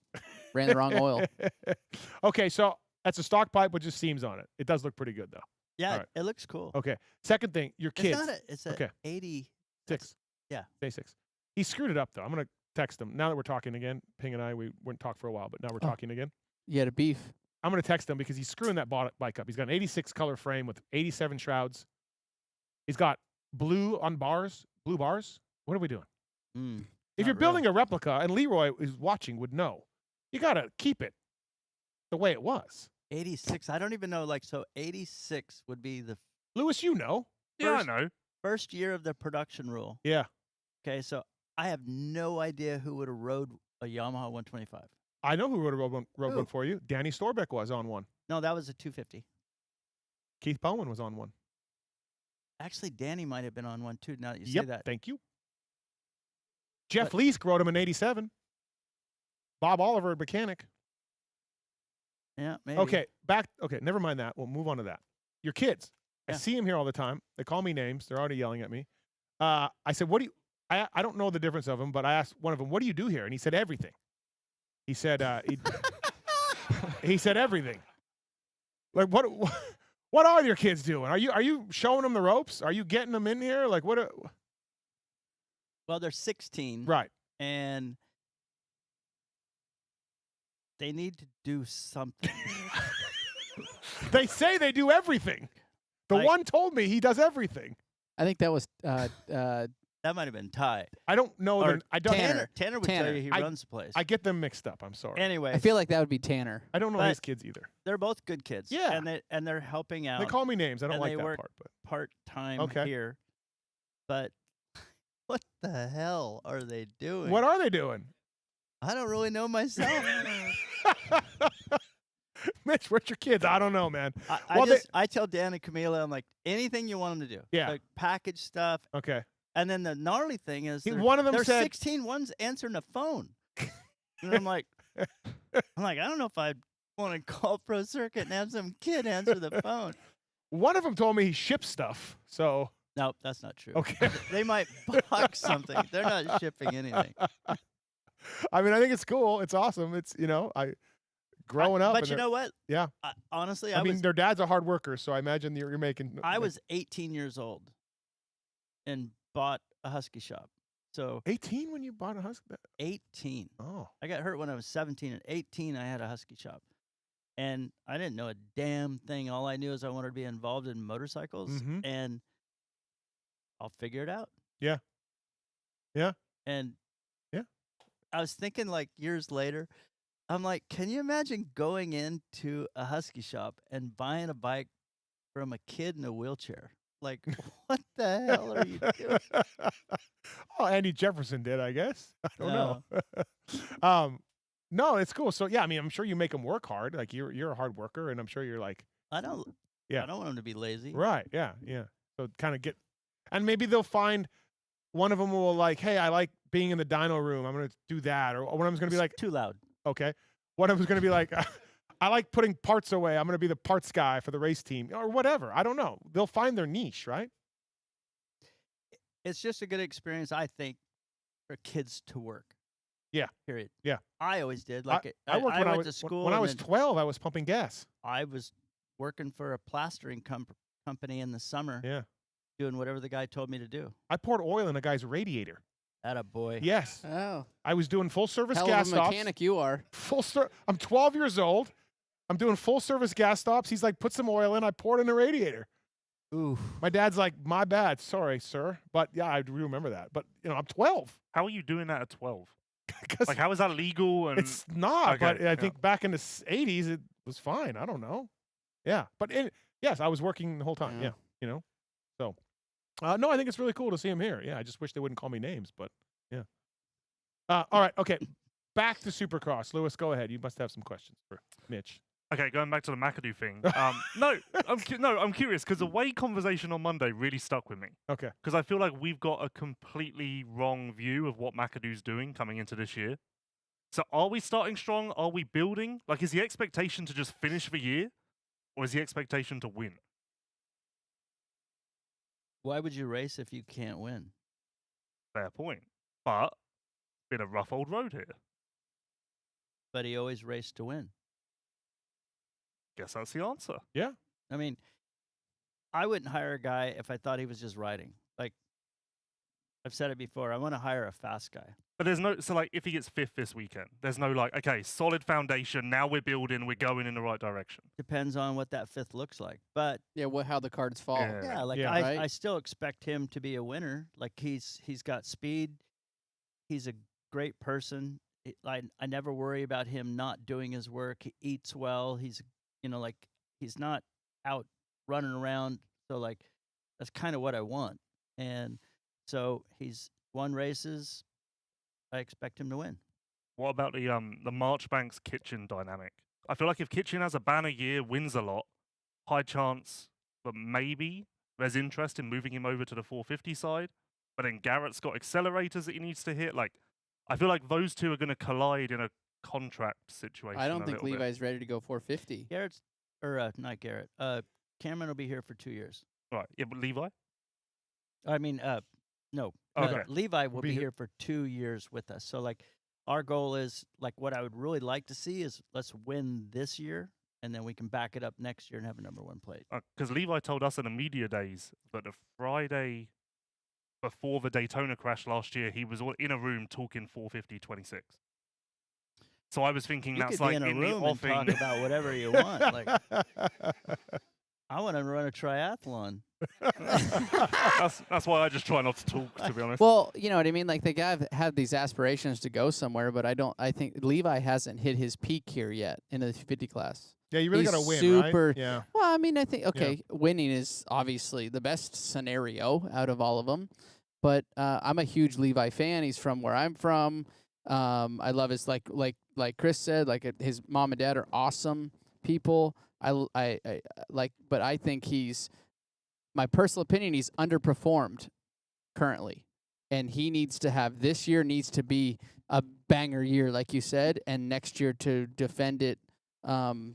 And then look for that next thing. I think he needs 2 more years. Yeah, like realistically, if everything had gone to plan, he would already be on a 450 with 250 titles in his back pocket. Like it has been back to the same old thing, a slower start. That 450 thing is dependent on who's available on a 450. Yeah. And now we are running into the age where there are 450 guys that are getting older.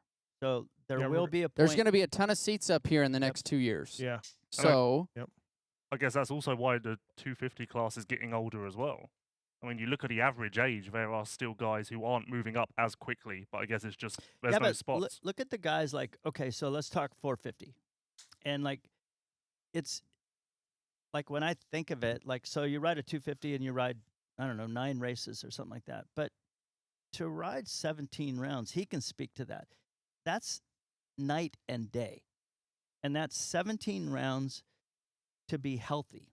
17 rounds of not twisting your ankle, breaking a collarbone, getting sick, all that bull crap. And think of the guys that are still there, like Barsha. Yeah. Barsha is older, but he's there every year, and he's there a majority of the time. And when you start thinking, we'll replace that guy with this young guy, and he goes out there and weeds it, and then he's out for 5 weeks.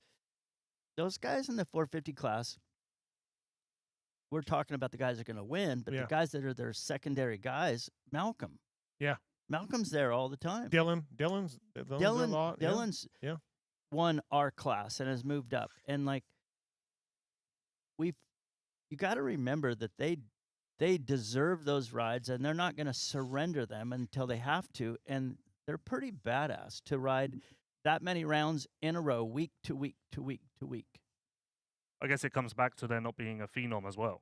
Like if there was phenoms in the 250 class, there would be more movement, but there isn't that guy who... Well, if anytime there's a phenom coming up, the factory, you're going to take them because they're going to move a seat, period. And we're just lacking that now. You and Dunge really skewed people for quitting early, right? Because you guys were both kind of burnt out. You made your money. You had your legacies. Well, it wasn't me and... yes, it was me, Dunge, RC. All of us were about the same age. Yeah. We were all 27 years old. But generally...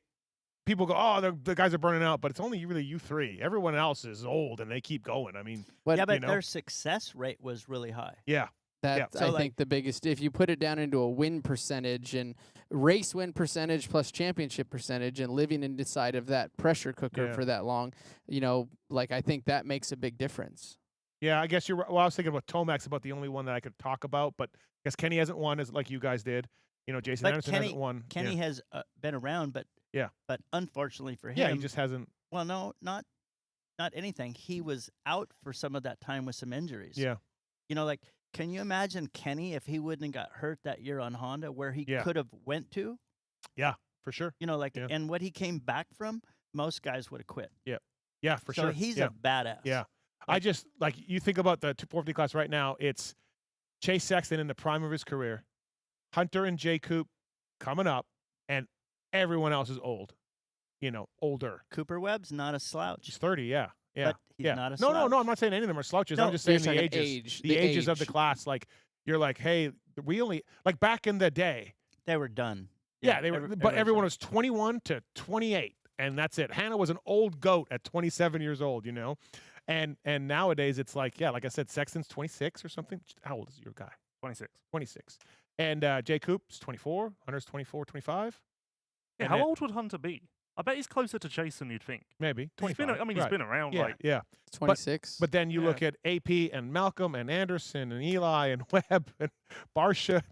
And I think a little bit too has to do with. And I'd hope these riders would learn something from the last 3 that retired. Me, Dunge, RC that retired at 27. Like, how can we bring the fun back into it and stay longer? You know, because you ask me the question, would you wish I would have raced longer?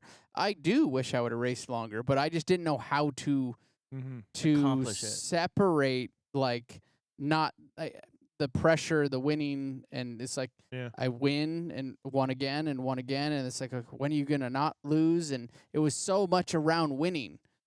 You know, a third is a win also. Like, that's in a 17-round series, that's also legit. Outside of Eli, who had made your guys' money? Probably nobody. Right? You know, like the money dropped off, right? Like Eli's got your kind of money, but I think they're all getting. I think the top guys are still getting very close, Good if money. not more. And that 50 was guys. what I was going to say. I think some of the older guys are riding because the money is higher than it used to be. Like, being a 450 guy and you were just hanging in there, I don't think there was that much money. But nowadays, like, everybody, like, I think each manufacturer has an elite guy. Yeah. I think Eli's making good money. Yeah. And Chase is, and they're all top guys. Right. But I think the secondary guys are making pretty good dough. And they look at that and they're like, and then they look around and they watch guys retire and they're like, what am I going to do? Don't do that. Yeah. And you're like, I can make this much money a year. I just got to do it. Yeah. Yeah. No, it's interesting So you dynamic just in our sport. Yeah. Put it back together and try. And then I think your brain switches too. Like, I'm okay with getting third or fifth if you're a Barsha. Like, I'm okay knowing that you're not going to be. He's never going to be a championship guy. Yeah, it's not going to happen. Like, it's crazy to look at RJ and Jordan just moved up, but put them back in the 250s like just last year. 32 years old, and you know, like it's fine, but like it's such a weird dynamic in our sport right now where Chase Sexton is 26 with 5 years experience on a 450. Is it though? Who else are we bringing in to fill the seats? Well, like Mitch said, those guys are staying there. Yeah, nobody's beating them. So if you're not beating them, you know, like an amateur kid has to come out of Loretta's that we're gonna hire to fill a seat. Yeah, for sure. No, but I almost feel sorry for some of those guys. We talked about how there's B plus and there's nobody like A plus. You're a B plus kid. You're 19 years old. Physically, mentally, emotionally, you are not on the level of RJ Hampshire. No, who is got you beat. But are you at 16 as mature as a 19-year-old? No. But I had to race Brownie when I turned pro. I mean, no. I was 17 years old, and how old was Brownie when you did his motors on Honda? He was privateer that year. 28. Oh, and Mitch sabotaged him for the dissensions? Oh, maybe that's what it was. Yeah. 17, very sore spot. 17 and 28. I'm kidding. No, I know, but I'm saying like you were different. That's a different deal. Kelly Smith. Whoa. I mean, there's a bunch of. We won High Point together. Okay, well, first ever win for KTM in America. KTM on 125. I remember. Yeah, you know, like I raced and Supercross. And Supercross, first ever Supercross. I mean, I raced Ivan then. I raced who's the other New Yorker dude? But New York. Bobby Carpenter. Paul Carpenter. Paulie. You're gonna put Paul Carpenter in the love Paul Carpenter. No, dude, but you're age gap. At this point, we're just looking at the entry list. So you used to race Carlo Cohen, probably. He used to race Binghamton. Don't know who that is. Okay, but I'm just saying, like you're. Well, and I say that Paulie too. rode for I think Factory Cowie one year. He did. Oh, okay. Sorry, he must not have been that good. That's turned into Paul Carpenter. You're a 12-time Loretta's champion or whatever. You can't. Me? Yeah. One time Loretta's champ. That's it. My last year. Well, listen. Before we wrap this thing up, I'm going to bring in our next special guest, Lewis. Thank you for your time. No stress. Thanks for coming in. We're going to bring in Jason Wygant, who's here. He made it all the way down from the stadium. He fought traffic to come out here. He told me it was bad. Oh, was it? And he Wow. still came in. Wow, what a hero. Yeah, Jason Wygant, everybody. He's the voice of Supercross sometimes and the voice of motocross always. He had an In-N-Out milkshake when he came in. Hey, Weege. Yeah, it was perfect, actually. Stopped at the In-N-Out. Saw your kids there. They told me how they did everything. Yeah, they did. It was great. Everything. I was like, They hey, finished everything at the shop. Or going home.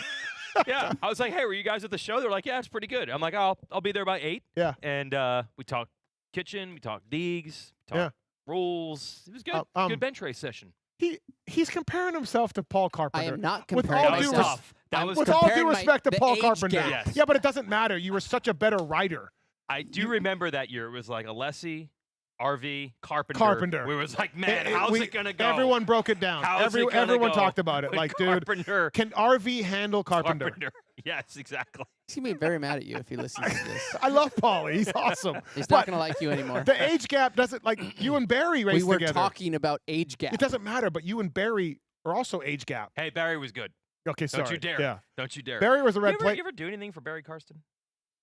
Is he just run pure stock? I think He's never had an exhaust on his bike. No, I think Barry was a Donaldson cycle, Okay. right? And I No, think Bromley.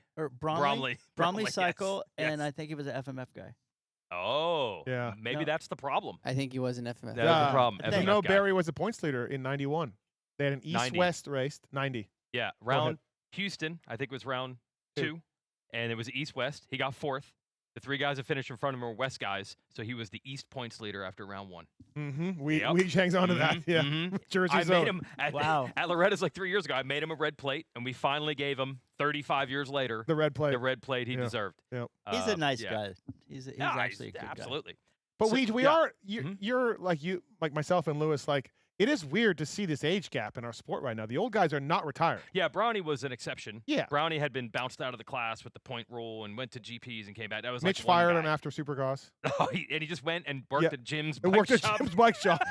and then decided, this sucks. I'm gonna No. never stop racing ever. And he He- really stuck with He, that. he did 2 truck races or car races, he said. oh, after like Mitch let him local go, yeah. stock car races. And Yeah. then was like, I'm not doing that And then anymore. he's like, I will not stop racing motorcycles forever. Yep. Still true to this day. Yep. Anyway, Yep. yeah, that was one guy. Now it's normal, but I don't think RJ's 32, like you just said. I think that's a little. 30?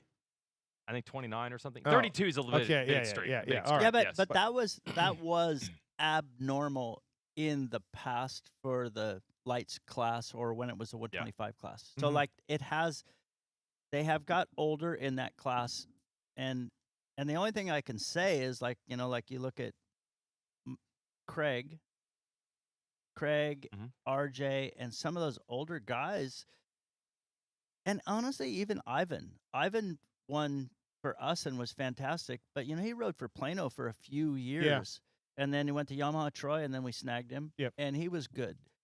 But some guys, it just took more time. But now it's like,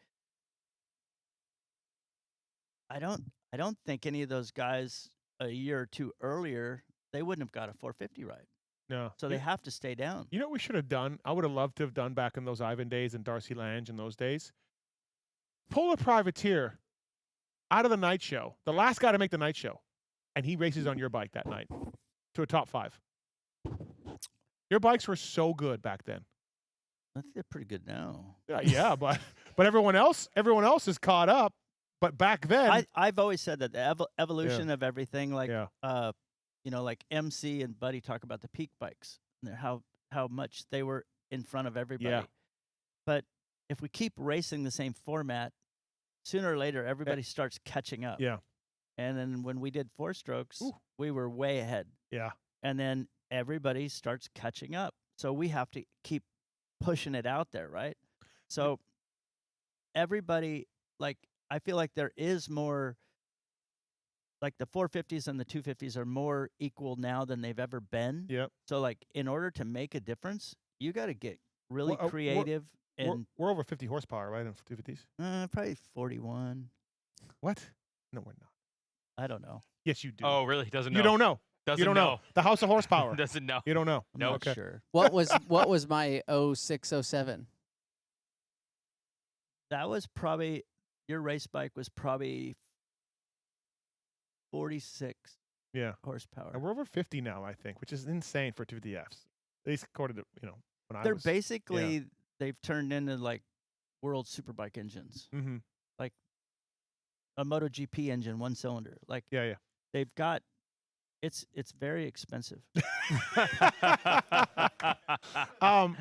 We wants to ask you about Bobby Bonds, which we'll get into for sure. But well, because Steve can't talk about Bobby Bonds. why? Steve and Bobby Bonds, I don't think are good. So we do this show where we talk I'm about old fine racers with and all. Bobby I Bonds. don't know. I just and then coincidentally, Okay. Steve goes out of the country, and then we finally get Bobby Bonds to hop on the phone with us when Steve wasn't available. Mitch, I ranked every one of your riders on Racer X in like 1 to 100 and some whatever. I don't know how many riders you had. Where was Chamberlain? He was near the bottom. I'm be Oh, honest. okay, all right. Nice guy, but Yep. I Good ranked Harris. I ranked Bobby Bonds last because He you- was fast. Chamberlain mean- was ahead of him. yeah. Chamberlain was ahead. Buckaloo got a no. Buckaloo didn't get a ranking because he never raced for you. He got hurt. broke his knee. Right. But I ranked Bobby Bonds last because the money paid and there's a bidding war and he had the one moto of glory at Hangtown. And I'm like, he was the worst pro circuit. Someone's got to be. I'm ranking him. It's a list. There's got to be a worst guy. Brownie got fired. But Brownie came back and won But a Brownie national came back, championship. okay. Yeah. You should But have put Brownie in there twice. I should have put Brownie in there. 92 Brownie, Pete yeah. Brownie, and then Brownie later on. Yeah. When Jimmy was calling him and sending him parts to Ricky's when he wasn't there. I think I raced Bobby Bonds once. You probably did. Anyways, probably did. Bobby's mad at me for that, and I'm sorry. It's a list. Someone. He was really a fast amateur kid. Yeah, he was. The only problem that he had was he came here and the very first day he rode the Supercross track, he broke his elbow. Mm-hmm. And That was it. like just didn't take care of it, had a local guy fix it, didn't do it right, Mhm. and it just hindered him his whole time. And then he actually, when he was done with us, he rode off-road. Did pretty and, good. And became really good. Yeah. So, yeah. like, bless his heart. That's where I like, raced him. Yeah. Yeah. Off-road. Off-road. Off-road. What? Elsinore Grand Prix. Okay. 05. Okay. Who knew? I got third. Just learn. You even remember the result and how it all went? It's my first pro race ever. Wow. Oh, So really? it's like Harvey Mushman was it? Didn't they do the didn't Goat Harvey Mushman race was Steve McQueen. Goat did yeah. the Yeah. Harvey Mushman. It was a 2-hour-long race. So first he had to deal with, before he had to deal with Carpenter, he had to deal with Bonds at a Yeah. Lake Elsinore Yeah. GP. Yeah. Where they're just throwing the old guys at him. Okay. So my question for you, Mitch, is like obviously you're an icon in the industry and you got the House of Horsepower here, and things are rolling for you, and you've got all those number one on the door, but you haven't had a number one on the door for a while. Should have had a bunch. Marty, Baggett, Dino. We can go on and on. Last year. Last year. Yeah, last year. Yeah, I year mean, before that. dude. Or how about the year he had red plates at Nashville and they hit each other? Yeah, 2 years ago. Yeah, that was great. Yeah, that was yeah. a great day. Sweeping podiums in what, 14? Sweeping podiums. And somehow, Okay, not to should we depress. not do Now this? the red plates take each other out. Yeah, that was maybe the most That symbolic. was yeah. Okay. Point being, do you, as Mitch Payton, feel pressure to win and to continue your legacy, and the old guys lost it, blah, you know what I mean? Do you feel any of that? Does that bug you? Does that keep you up at night? It has, but then honestly, like the way I look at it, I've got to the point where I just say, fuck you. Like, no, truthfully. Yeah, okay. Yeah. Because They're cheering. Yeah. everybody that knows me Yep. knows the amount of effort I put in and what we're trying to do. And like, I can't ride the damn thing. Yeah. So like, I'm giving them everything we got. Of course, yeah. And they need to perform.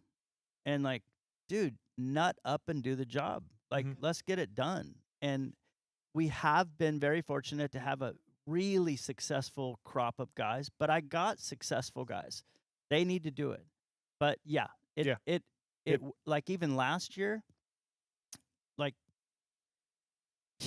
I never celebrate before it's over, but I'm like, we got it. We just got it. Just go. And then all of a sudden, bam! And I'm like, then the Savachi thing, and then this one and that one, and I'm like, the fuck? Like, Oh yeah. did I run over a black cat? Yeah. Yeah. So I really don't care, because as long as I'm gonna do this, I'm all in. And if it works out, like, yeah, it pisses me off. Yeah. But like, what am I gonna do about it after? It's like, we need to protest them, and I'm like, for what? Yeah. They took you out. They're not gonna change the results. Yeah. It's just like, Yeah. it's over. Yep. Like, just move on. Yep.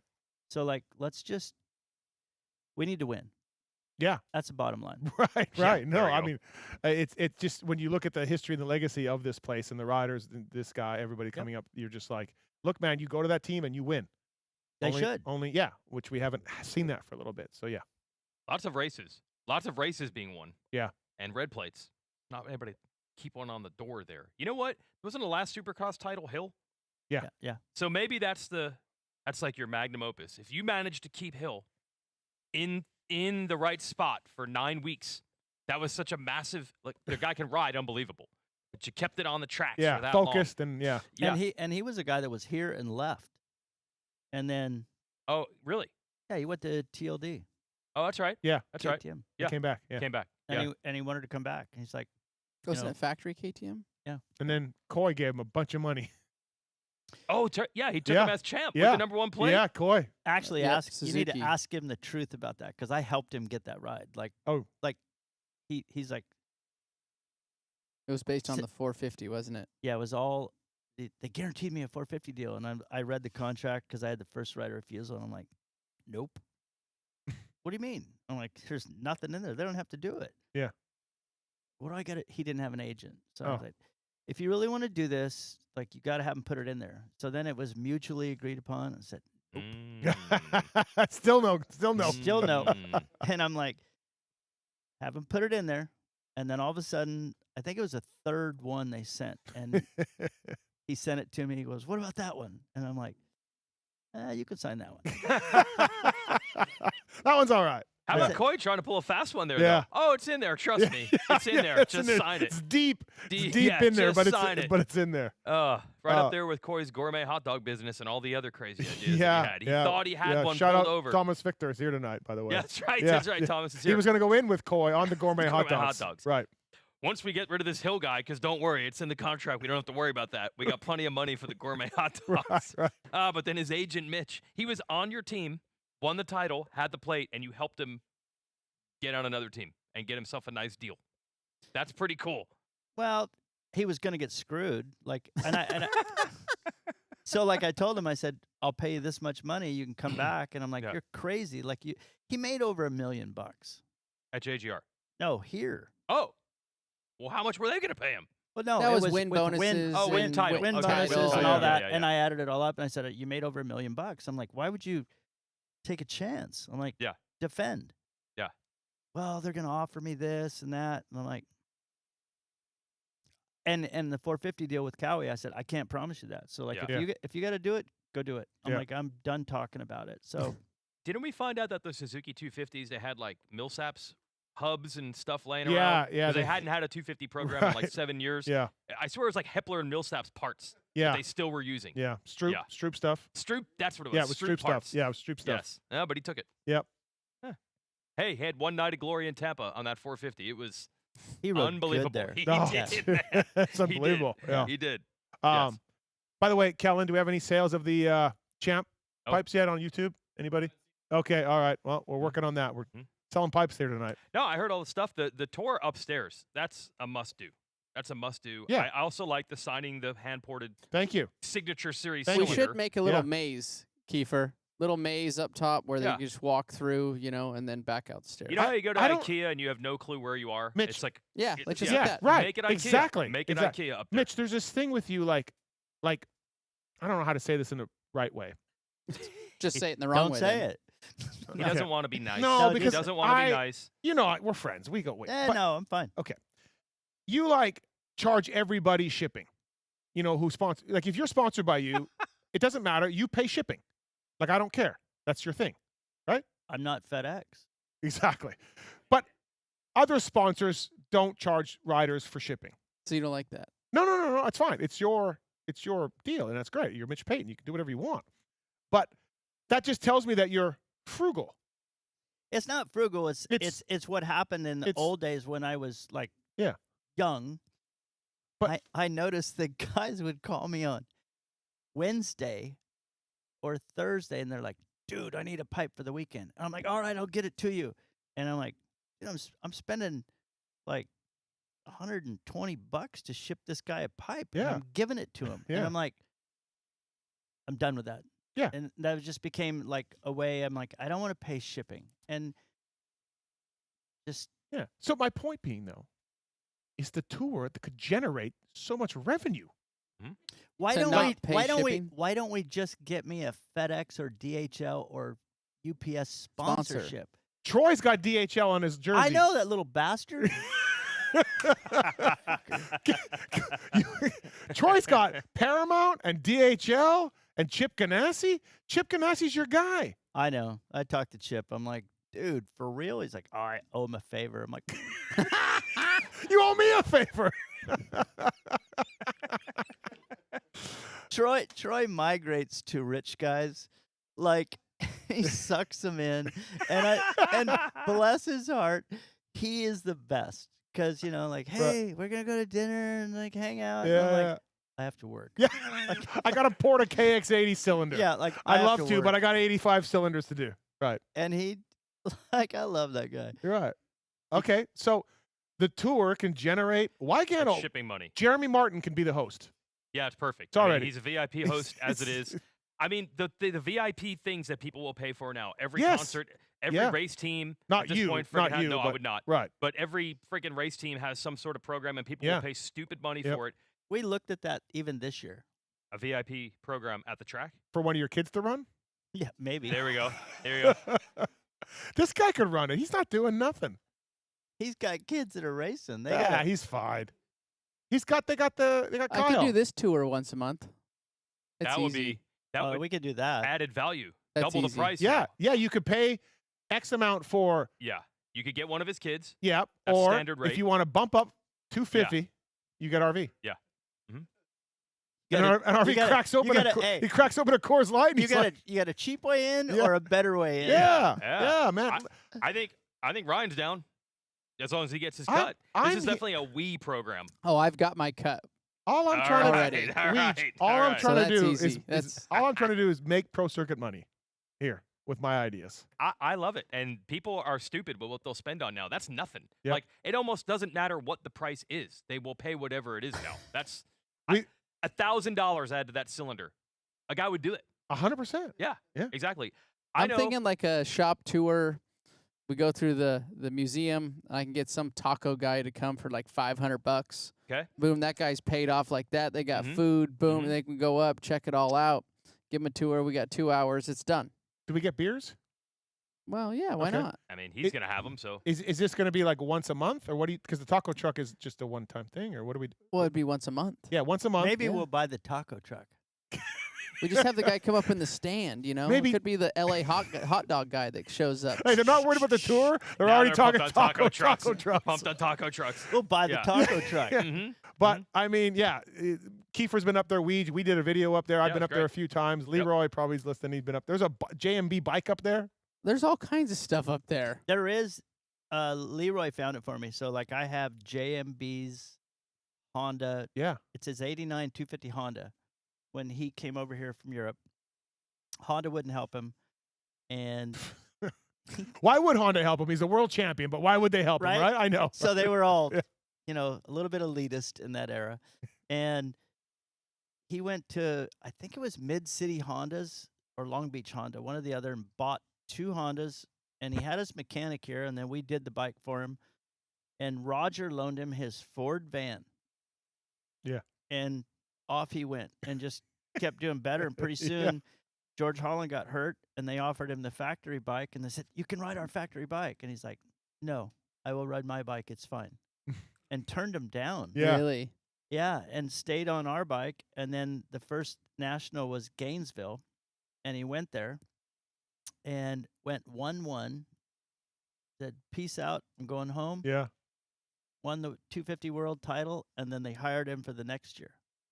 Yeah. And that bike was And the just bike's it's- somewhere, and Leroy found it and bought it from some guy, and it's got the tech sticker on it. Yeah. And all this 111, all of it. Yeah. stuff, and I'm like, "Holy crap, where'd you find this?" This guy had it, and he gave it to me. Yeah. So it's upstairs. Little known fact: Bale's first ever Supercross. He collided with Ross Rollerball Peterson in the air. That's who did that. That was Rollerball. Remember, JMB landed on the hay bale. Yeah. Bale. Because of Yeah. rollerball. Rollerball. And Rollerball lacerated his kidney from that crash. Nah, nobody cares about that. Bad for JMB though. Sucks for JMB. What about Rollerball? Ah, JMB's a superstar, man. Rollerball. Did he win anything or no? Yeah, 42 Canadian Oh. titles with Mitch's stuff. Dude, he was like a hero up there. Yeah. And he ran pro circuit most of his career, or all of it, pretty Well, much. Phil's now a hero up there. Yeah, Keeping he- that if he's still legacy here. going. yeah, Phil's keeping the legacy going. Yeah. All right, Weege, anything else for these two for Supercross? No, I just Okay. wanted to talk Bobby Bond. You guys have probably covered Anaheim 26 pretty What well. are you? You're on the. You're not in the. grilled on who do McAdoo. you- He who's- grilled on McAdoo already. Yeah. Who's winning the 450 class? You know, I think who has the most buzz is Roxon to win the opener. Yeah. He's so good at the opener. He's won it 4 times. I think he won his heat the Mm. last 2 years here. He always starts series strong. He's already been racing. And I think all these other guys are like, whoa, there's no jet. What does that mean? I don't think Roczen cares about any of that. I don't think there's any more pressure, less pressure, anything. The only bad Anaheim one for Kenny was his first year on Suzuki there. He didn't look good. Other than that, yeah, great. The first year he rode Suzuki wasn't great. But Starting series strong is not a problem yeah. for him. Are you in the booth? What are you doing for the TV? No, actually, I am glad I'm here. Maybe I can come up with something. So okay. I'm doing a pre and post race show with the great Justin Brayton. Will you throw Pulp mention if you? Never heard of it. Only Okay. Title 24. Yeah. Okay. Because Great. we're NBC backed and you're not. Yeah, we do reference. We're Yes. teammates. Yeah. Elite level. NBC. Elite level. They left you out. Mhm. What the fuck, man? Yeah. And it's JB. It's some other guy named Adam. I used to race for him. I don't know. Some Yep. guy named Adam. And then during the race, I'm going to go down to the paddock and try to do some bike reports. And so maybe we can come up with something unique or interesting that fans wouldn't know about, and maybe I'll cover it. We did it a couple times Maybe you can last year, promote the people shop liked it. tours. Yes, and this Stay just tuned. in. This Stay just tuned. in. This guy Ryan here won a couple titles. He'll be your host. There'll be tacos. I'm gonna have the guy that owns a taco truck there. Taco See, truck. see. Got a big sombrero. He's here. Bob's Tacos. Right, Yes. right. So last year, and I didn't know, maybe this was actually an indication of how it was going to go. I did these at the New Jersey race last year. Yeah. And I had suspension valving, and I showed the difference between, like, this is what a stock bike is. This is motocross suspension. This is supercross suspension. Didn't you just push down on springs or something? No, I held. Oh, No, okay. show they and had tell. the cartridge Okay. open. Yeah, I there you think. go. Oh, Yeah. okay. See, I So- saw it. Thank you. Where'd you get 'cause we're that from? teammates. What team was that? My Who's- buddy Johnny Oler. Oh, old Oler. Yeah, JGR yeah. guy. Oler. Yeah, yeah. So Prado was in the booth that night. Oh. We were doing it during the LCQ. I show these things, and they're like, hey, thanks, that was a great report. And Prado goes, yes, I definitely think so, because I did not even know that myself. And they were like, wow, you didn't know what any of that stuff looked like. This was in April. Maybe this was what we needed to know all along about how it was going to go a month later. Right. I did not know that myself, that's what suspension. Yeah. There we Yes. go. So I'm looking to do a couple more of those. Talk to Truman. We're going to show the lights and their Oh, okay. because this is an interesting Honda. They have this ignition and launch control and all this. Yeah, it helps your starts. They had a guy ride it last year. He didn't do it right. I don't know. It was like Yeah. 74% wide open 76. or something. Is that what it was? 76. 76. Yeah. Some guy didn't do it right. Right. So we're going to explain how it works. Okay. Yeah. Maybe you should watch that part. Can you explain that not everybody can get a whole shot on it? One guy can't. Right. Like well, I one- saw you. one guy I saw can. you got smoked against a stock I don't bike. think smoked is the right word. I got beat.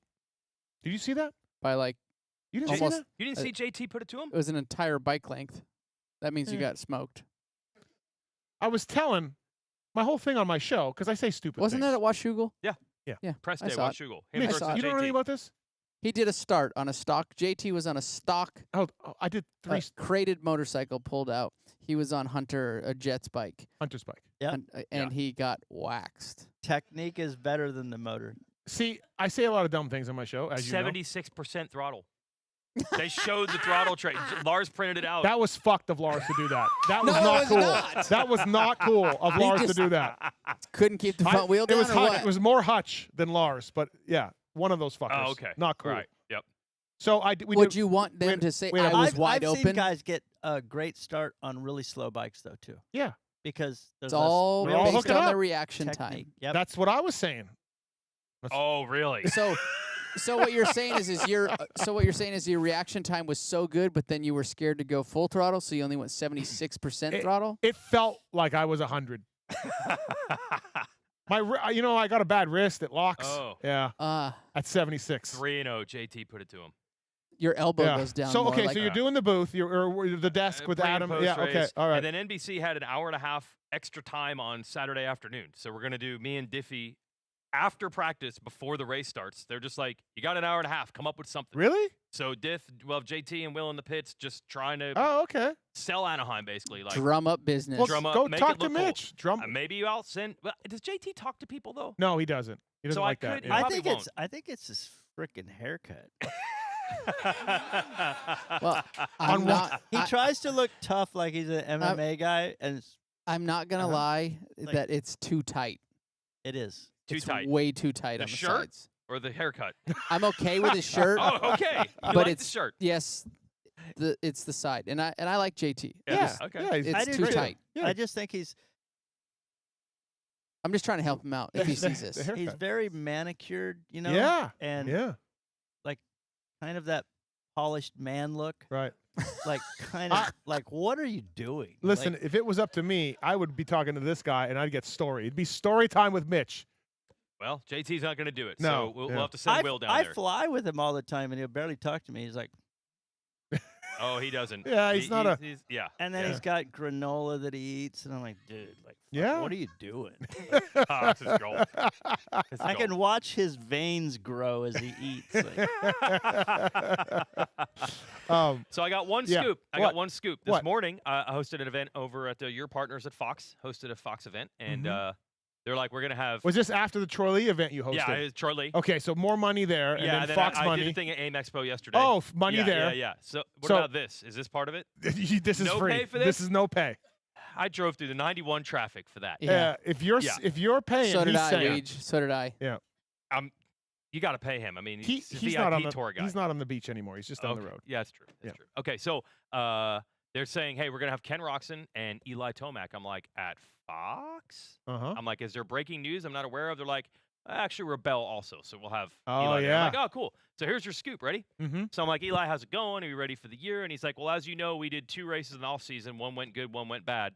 And what we learned was you can't run a scoop tire on Supercross on the West Coast. It doesn't work in the whoops. What? He just but he ran a scoop at SMX Yeah. last year, Yeah, and it but was he's like- dry as hell. I'm like, so you're not doing it? And he's like, you won't see it till the east. Well, maybe Oh, that I don't believe maybe that. motorcycle doesn't work with that Oh, tire. Maybe. I'm just saying. Wow.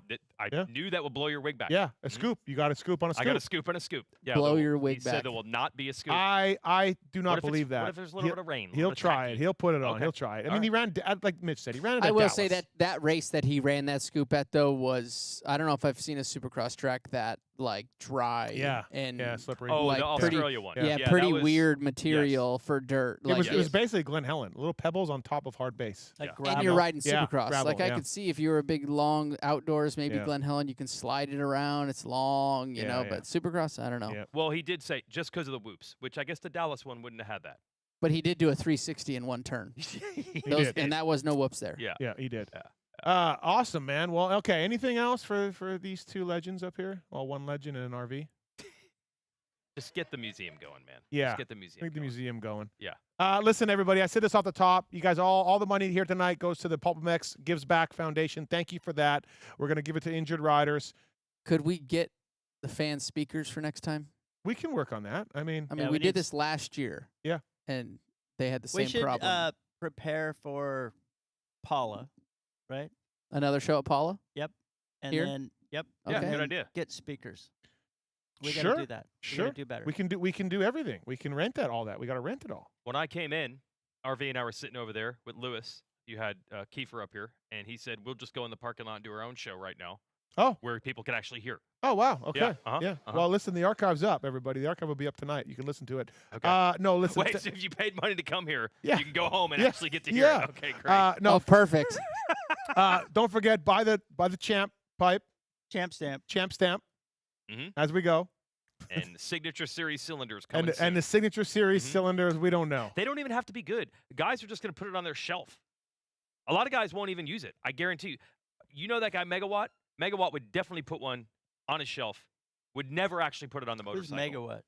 Another He's one of the announcer. announcers He's at the the guy. Nationals. Am guy and, Yeah. and now Am and Would you- and But Pro. he gets full pro circuit stuff on his bike every year. I don't even know if he rides it. You know why I It's just hate cool. doing that? When we do In this, the, Why? years ago, We're finally getting I it. used to Okay. like if you look back in the Honda era, I used to write pro circuit in writing like with a grinder on the side of the cylinder. And if I fucked one up, I couldn't use it, so I had to do another one. holy smokes! Yeah. Well, that's what I'm asking. So do we do your signature on like on a stamp on a pipe, like that stamp, and then attach it to the cylinder somehow, or do you do it with the grinder, Mitch Payton? How do we do it? Rubber stamp. I don't know. Me and RV are gonna get a stamp made in China and just hit Okay. everyone. All right. I'll do it for him. We'll get a stencil. Yeah. He'll get done Well, you know what? grinding, Maybe and I'll put his signature on it. maybe we'll do it for Jimmy because he said he was better at it than you. Porting. Jimmy was actually really good at grinding. Yeah. Not as good as me, but we always had that. Yeah, I know. You guys always conversation. got to do it. No, listen, thanks for coming out, everybody. Thank you to Kris Keefer, Lewis Phillips, Davide from Ducati as well, Phil Nicoletti, of course. Weege, thank you. Appreciate it. Let's give Mitch Payton and Ryan Villopoto a hand, everybody. Thank you for watching. Thank you for listening. Appreciate it. Thanks to Kellen Brower as well. I really appreciate it. Anaheim 1 is here. Super stoked about it. And, yeah, man, it should be a great time. So thanks, everybody, for listening. And, yeah, we will see you on Monday night. That summer when you went away to community college, I got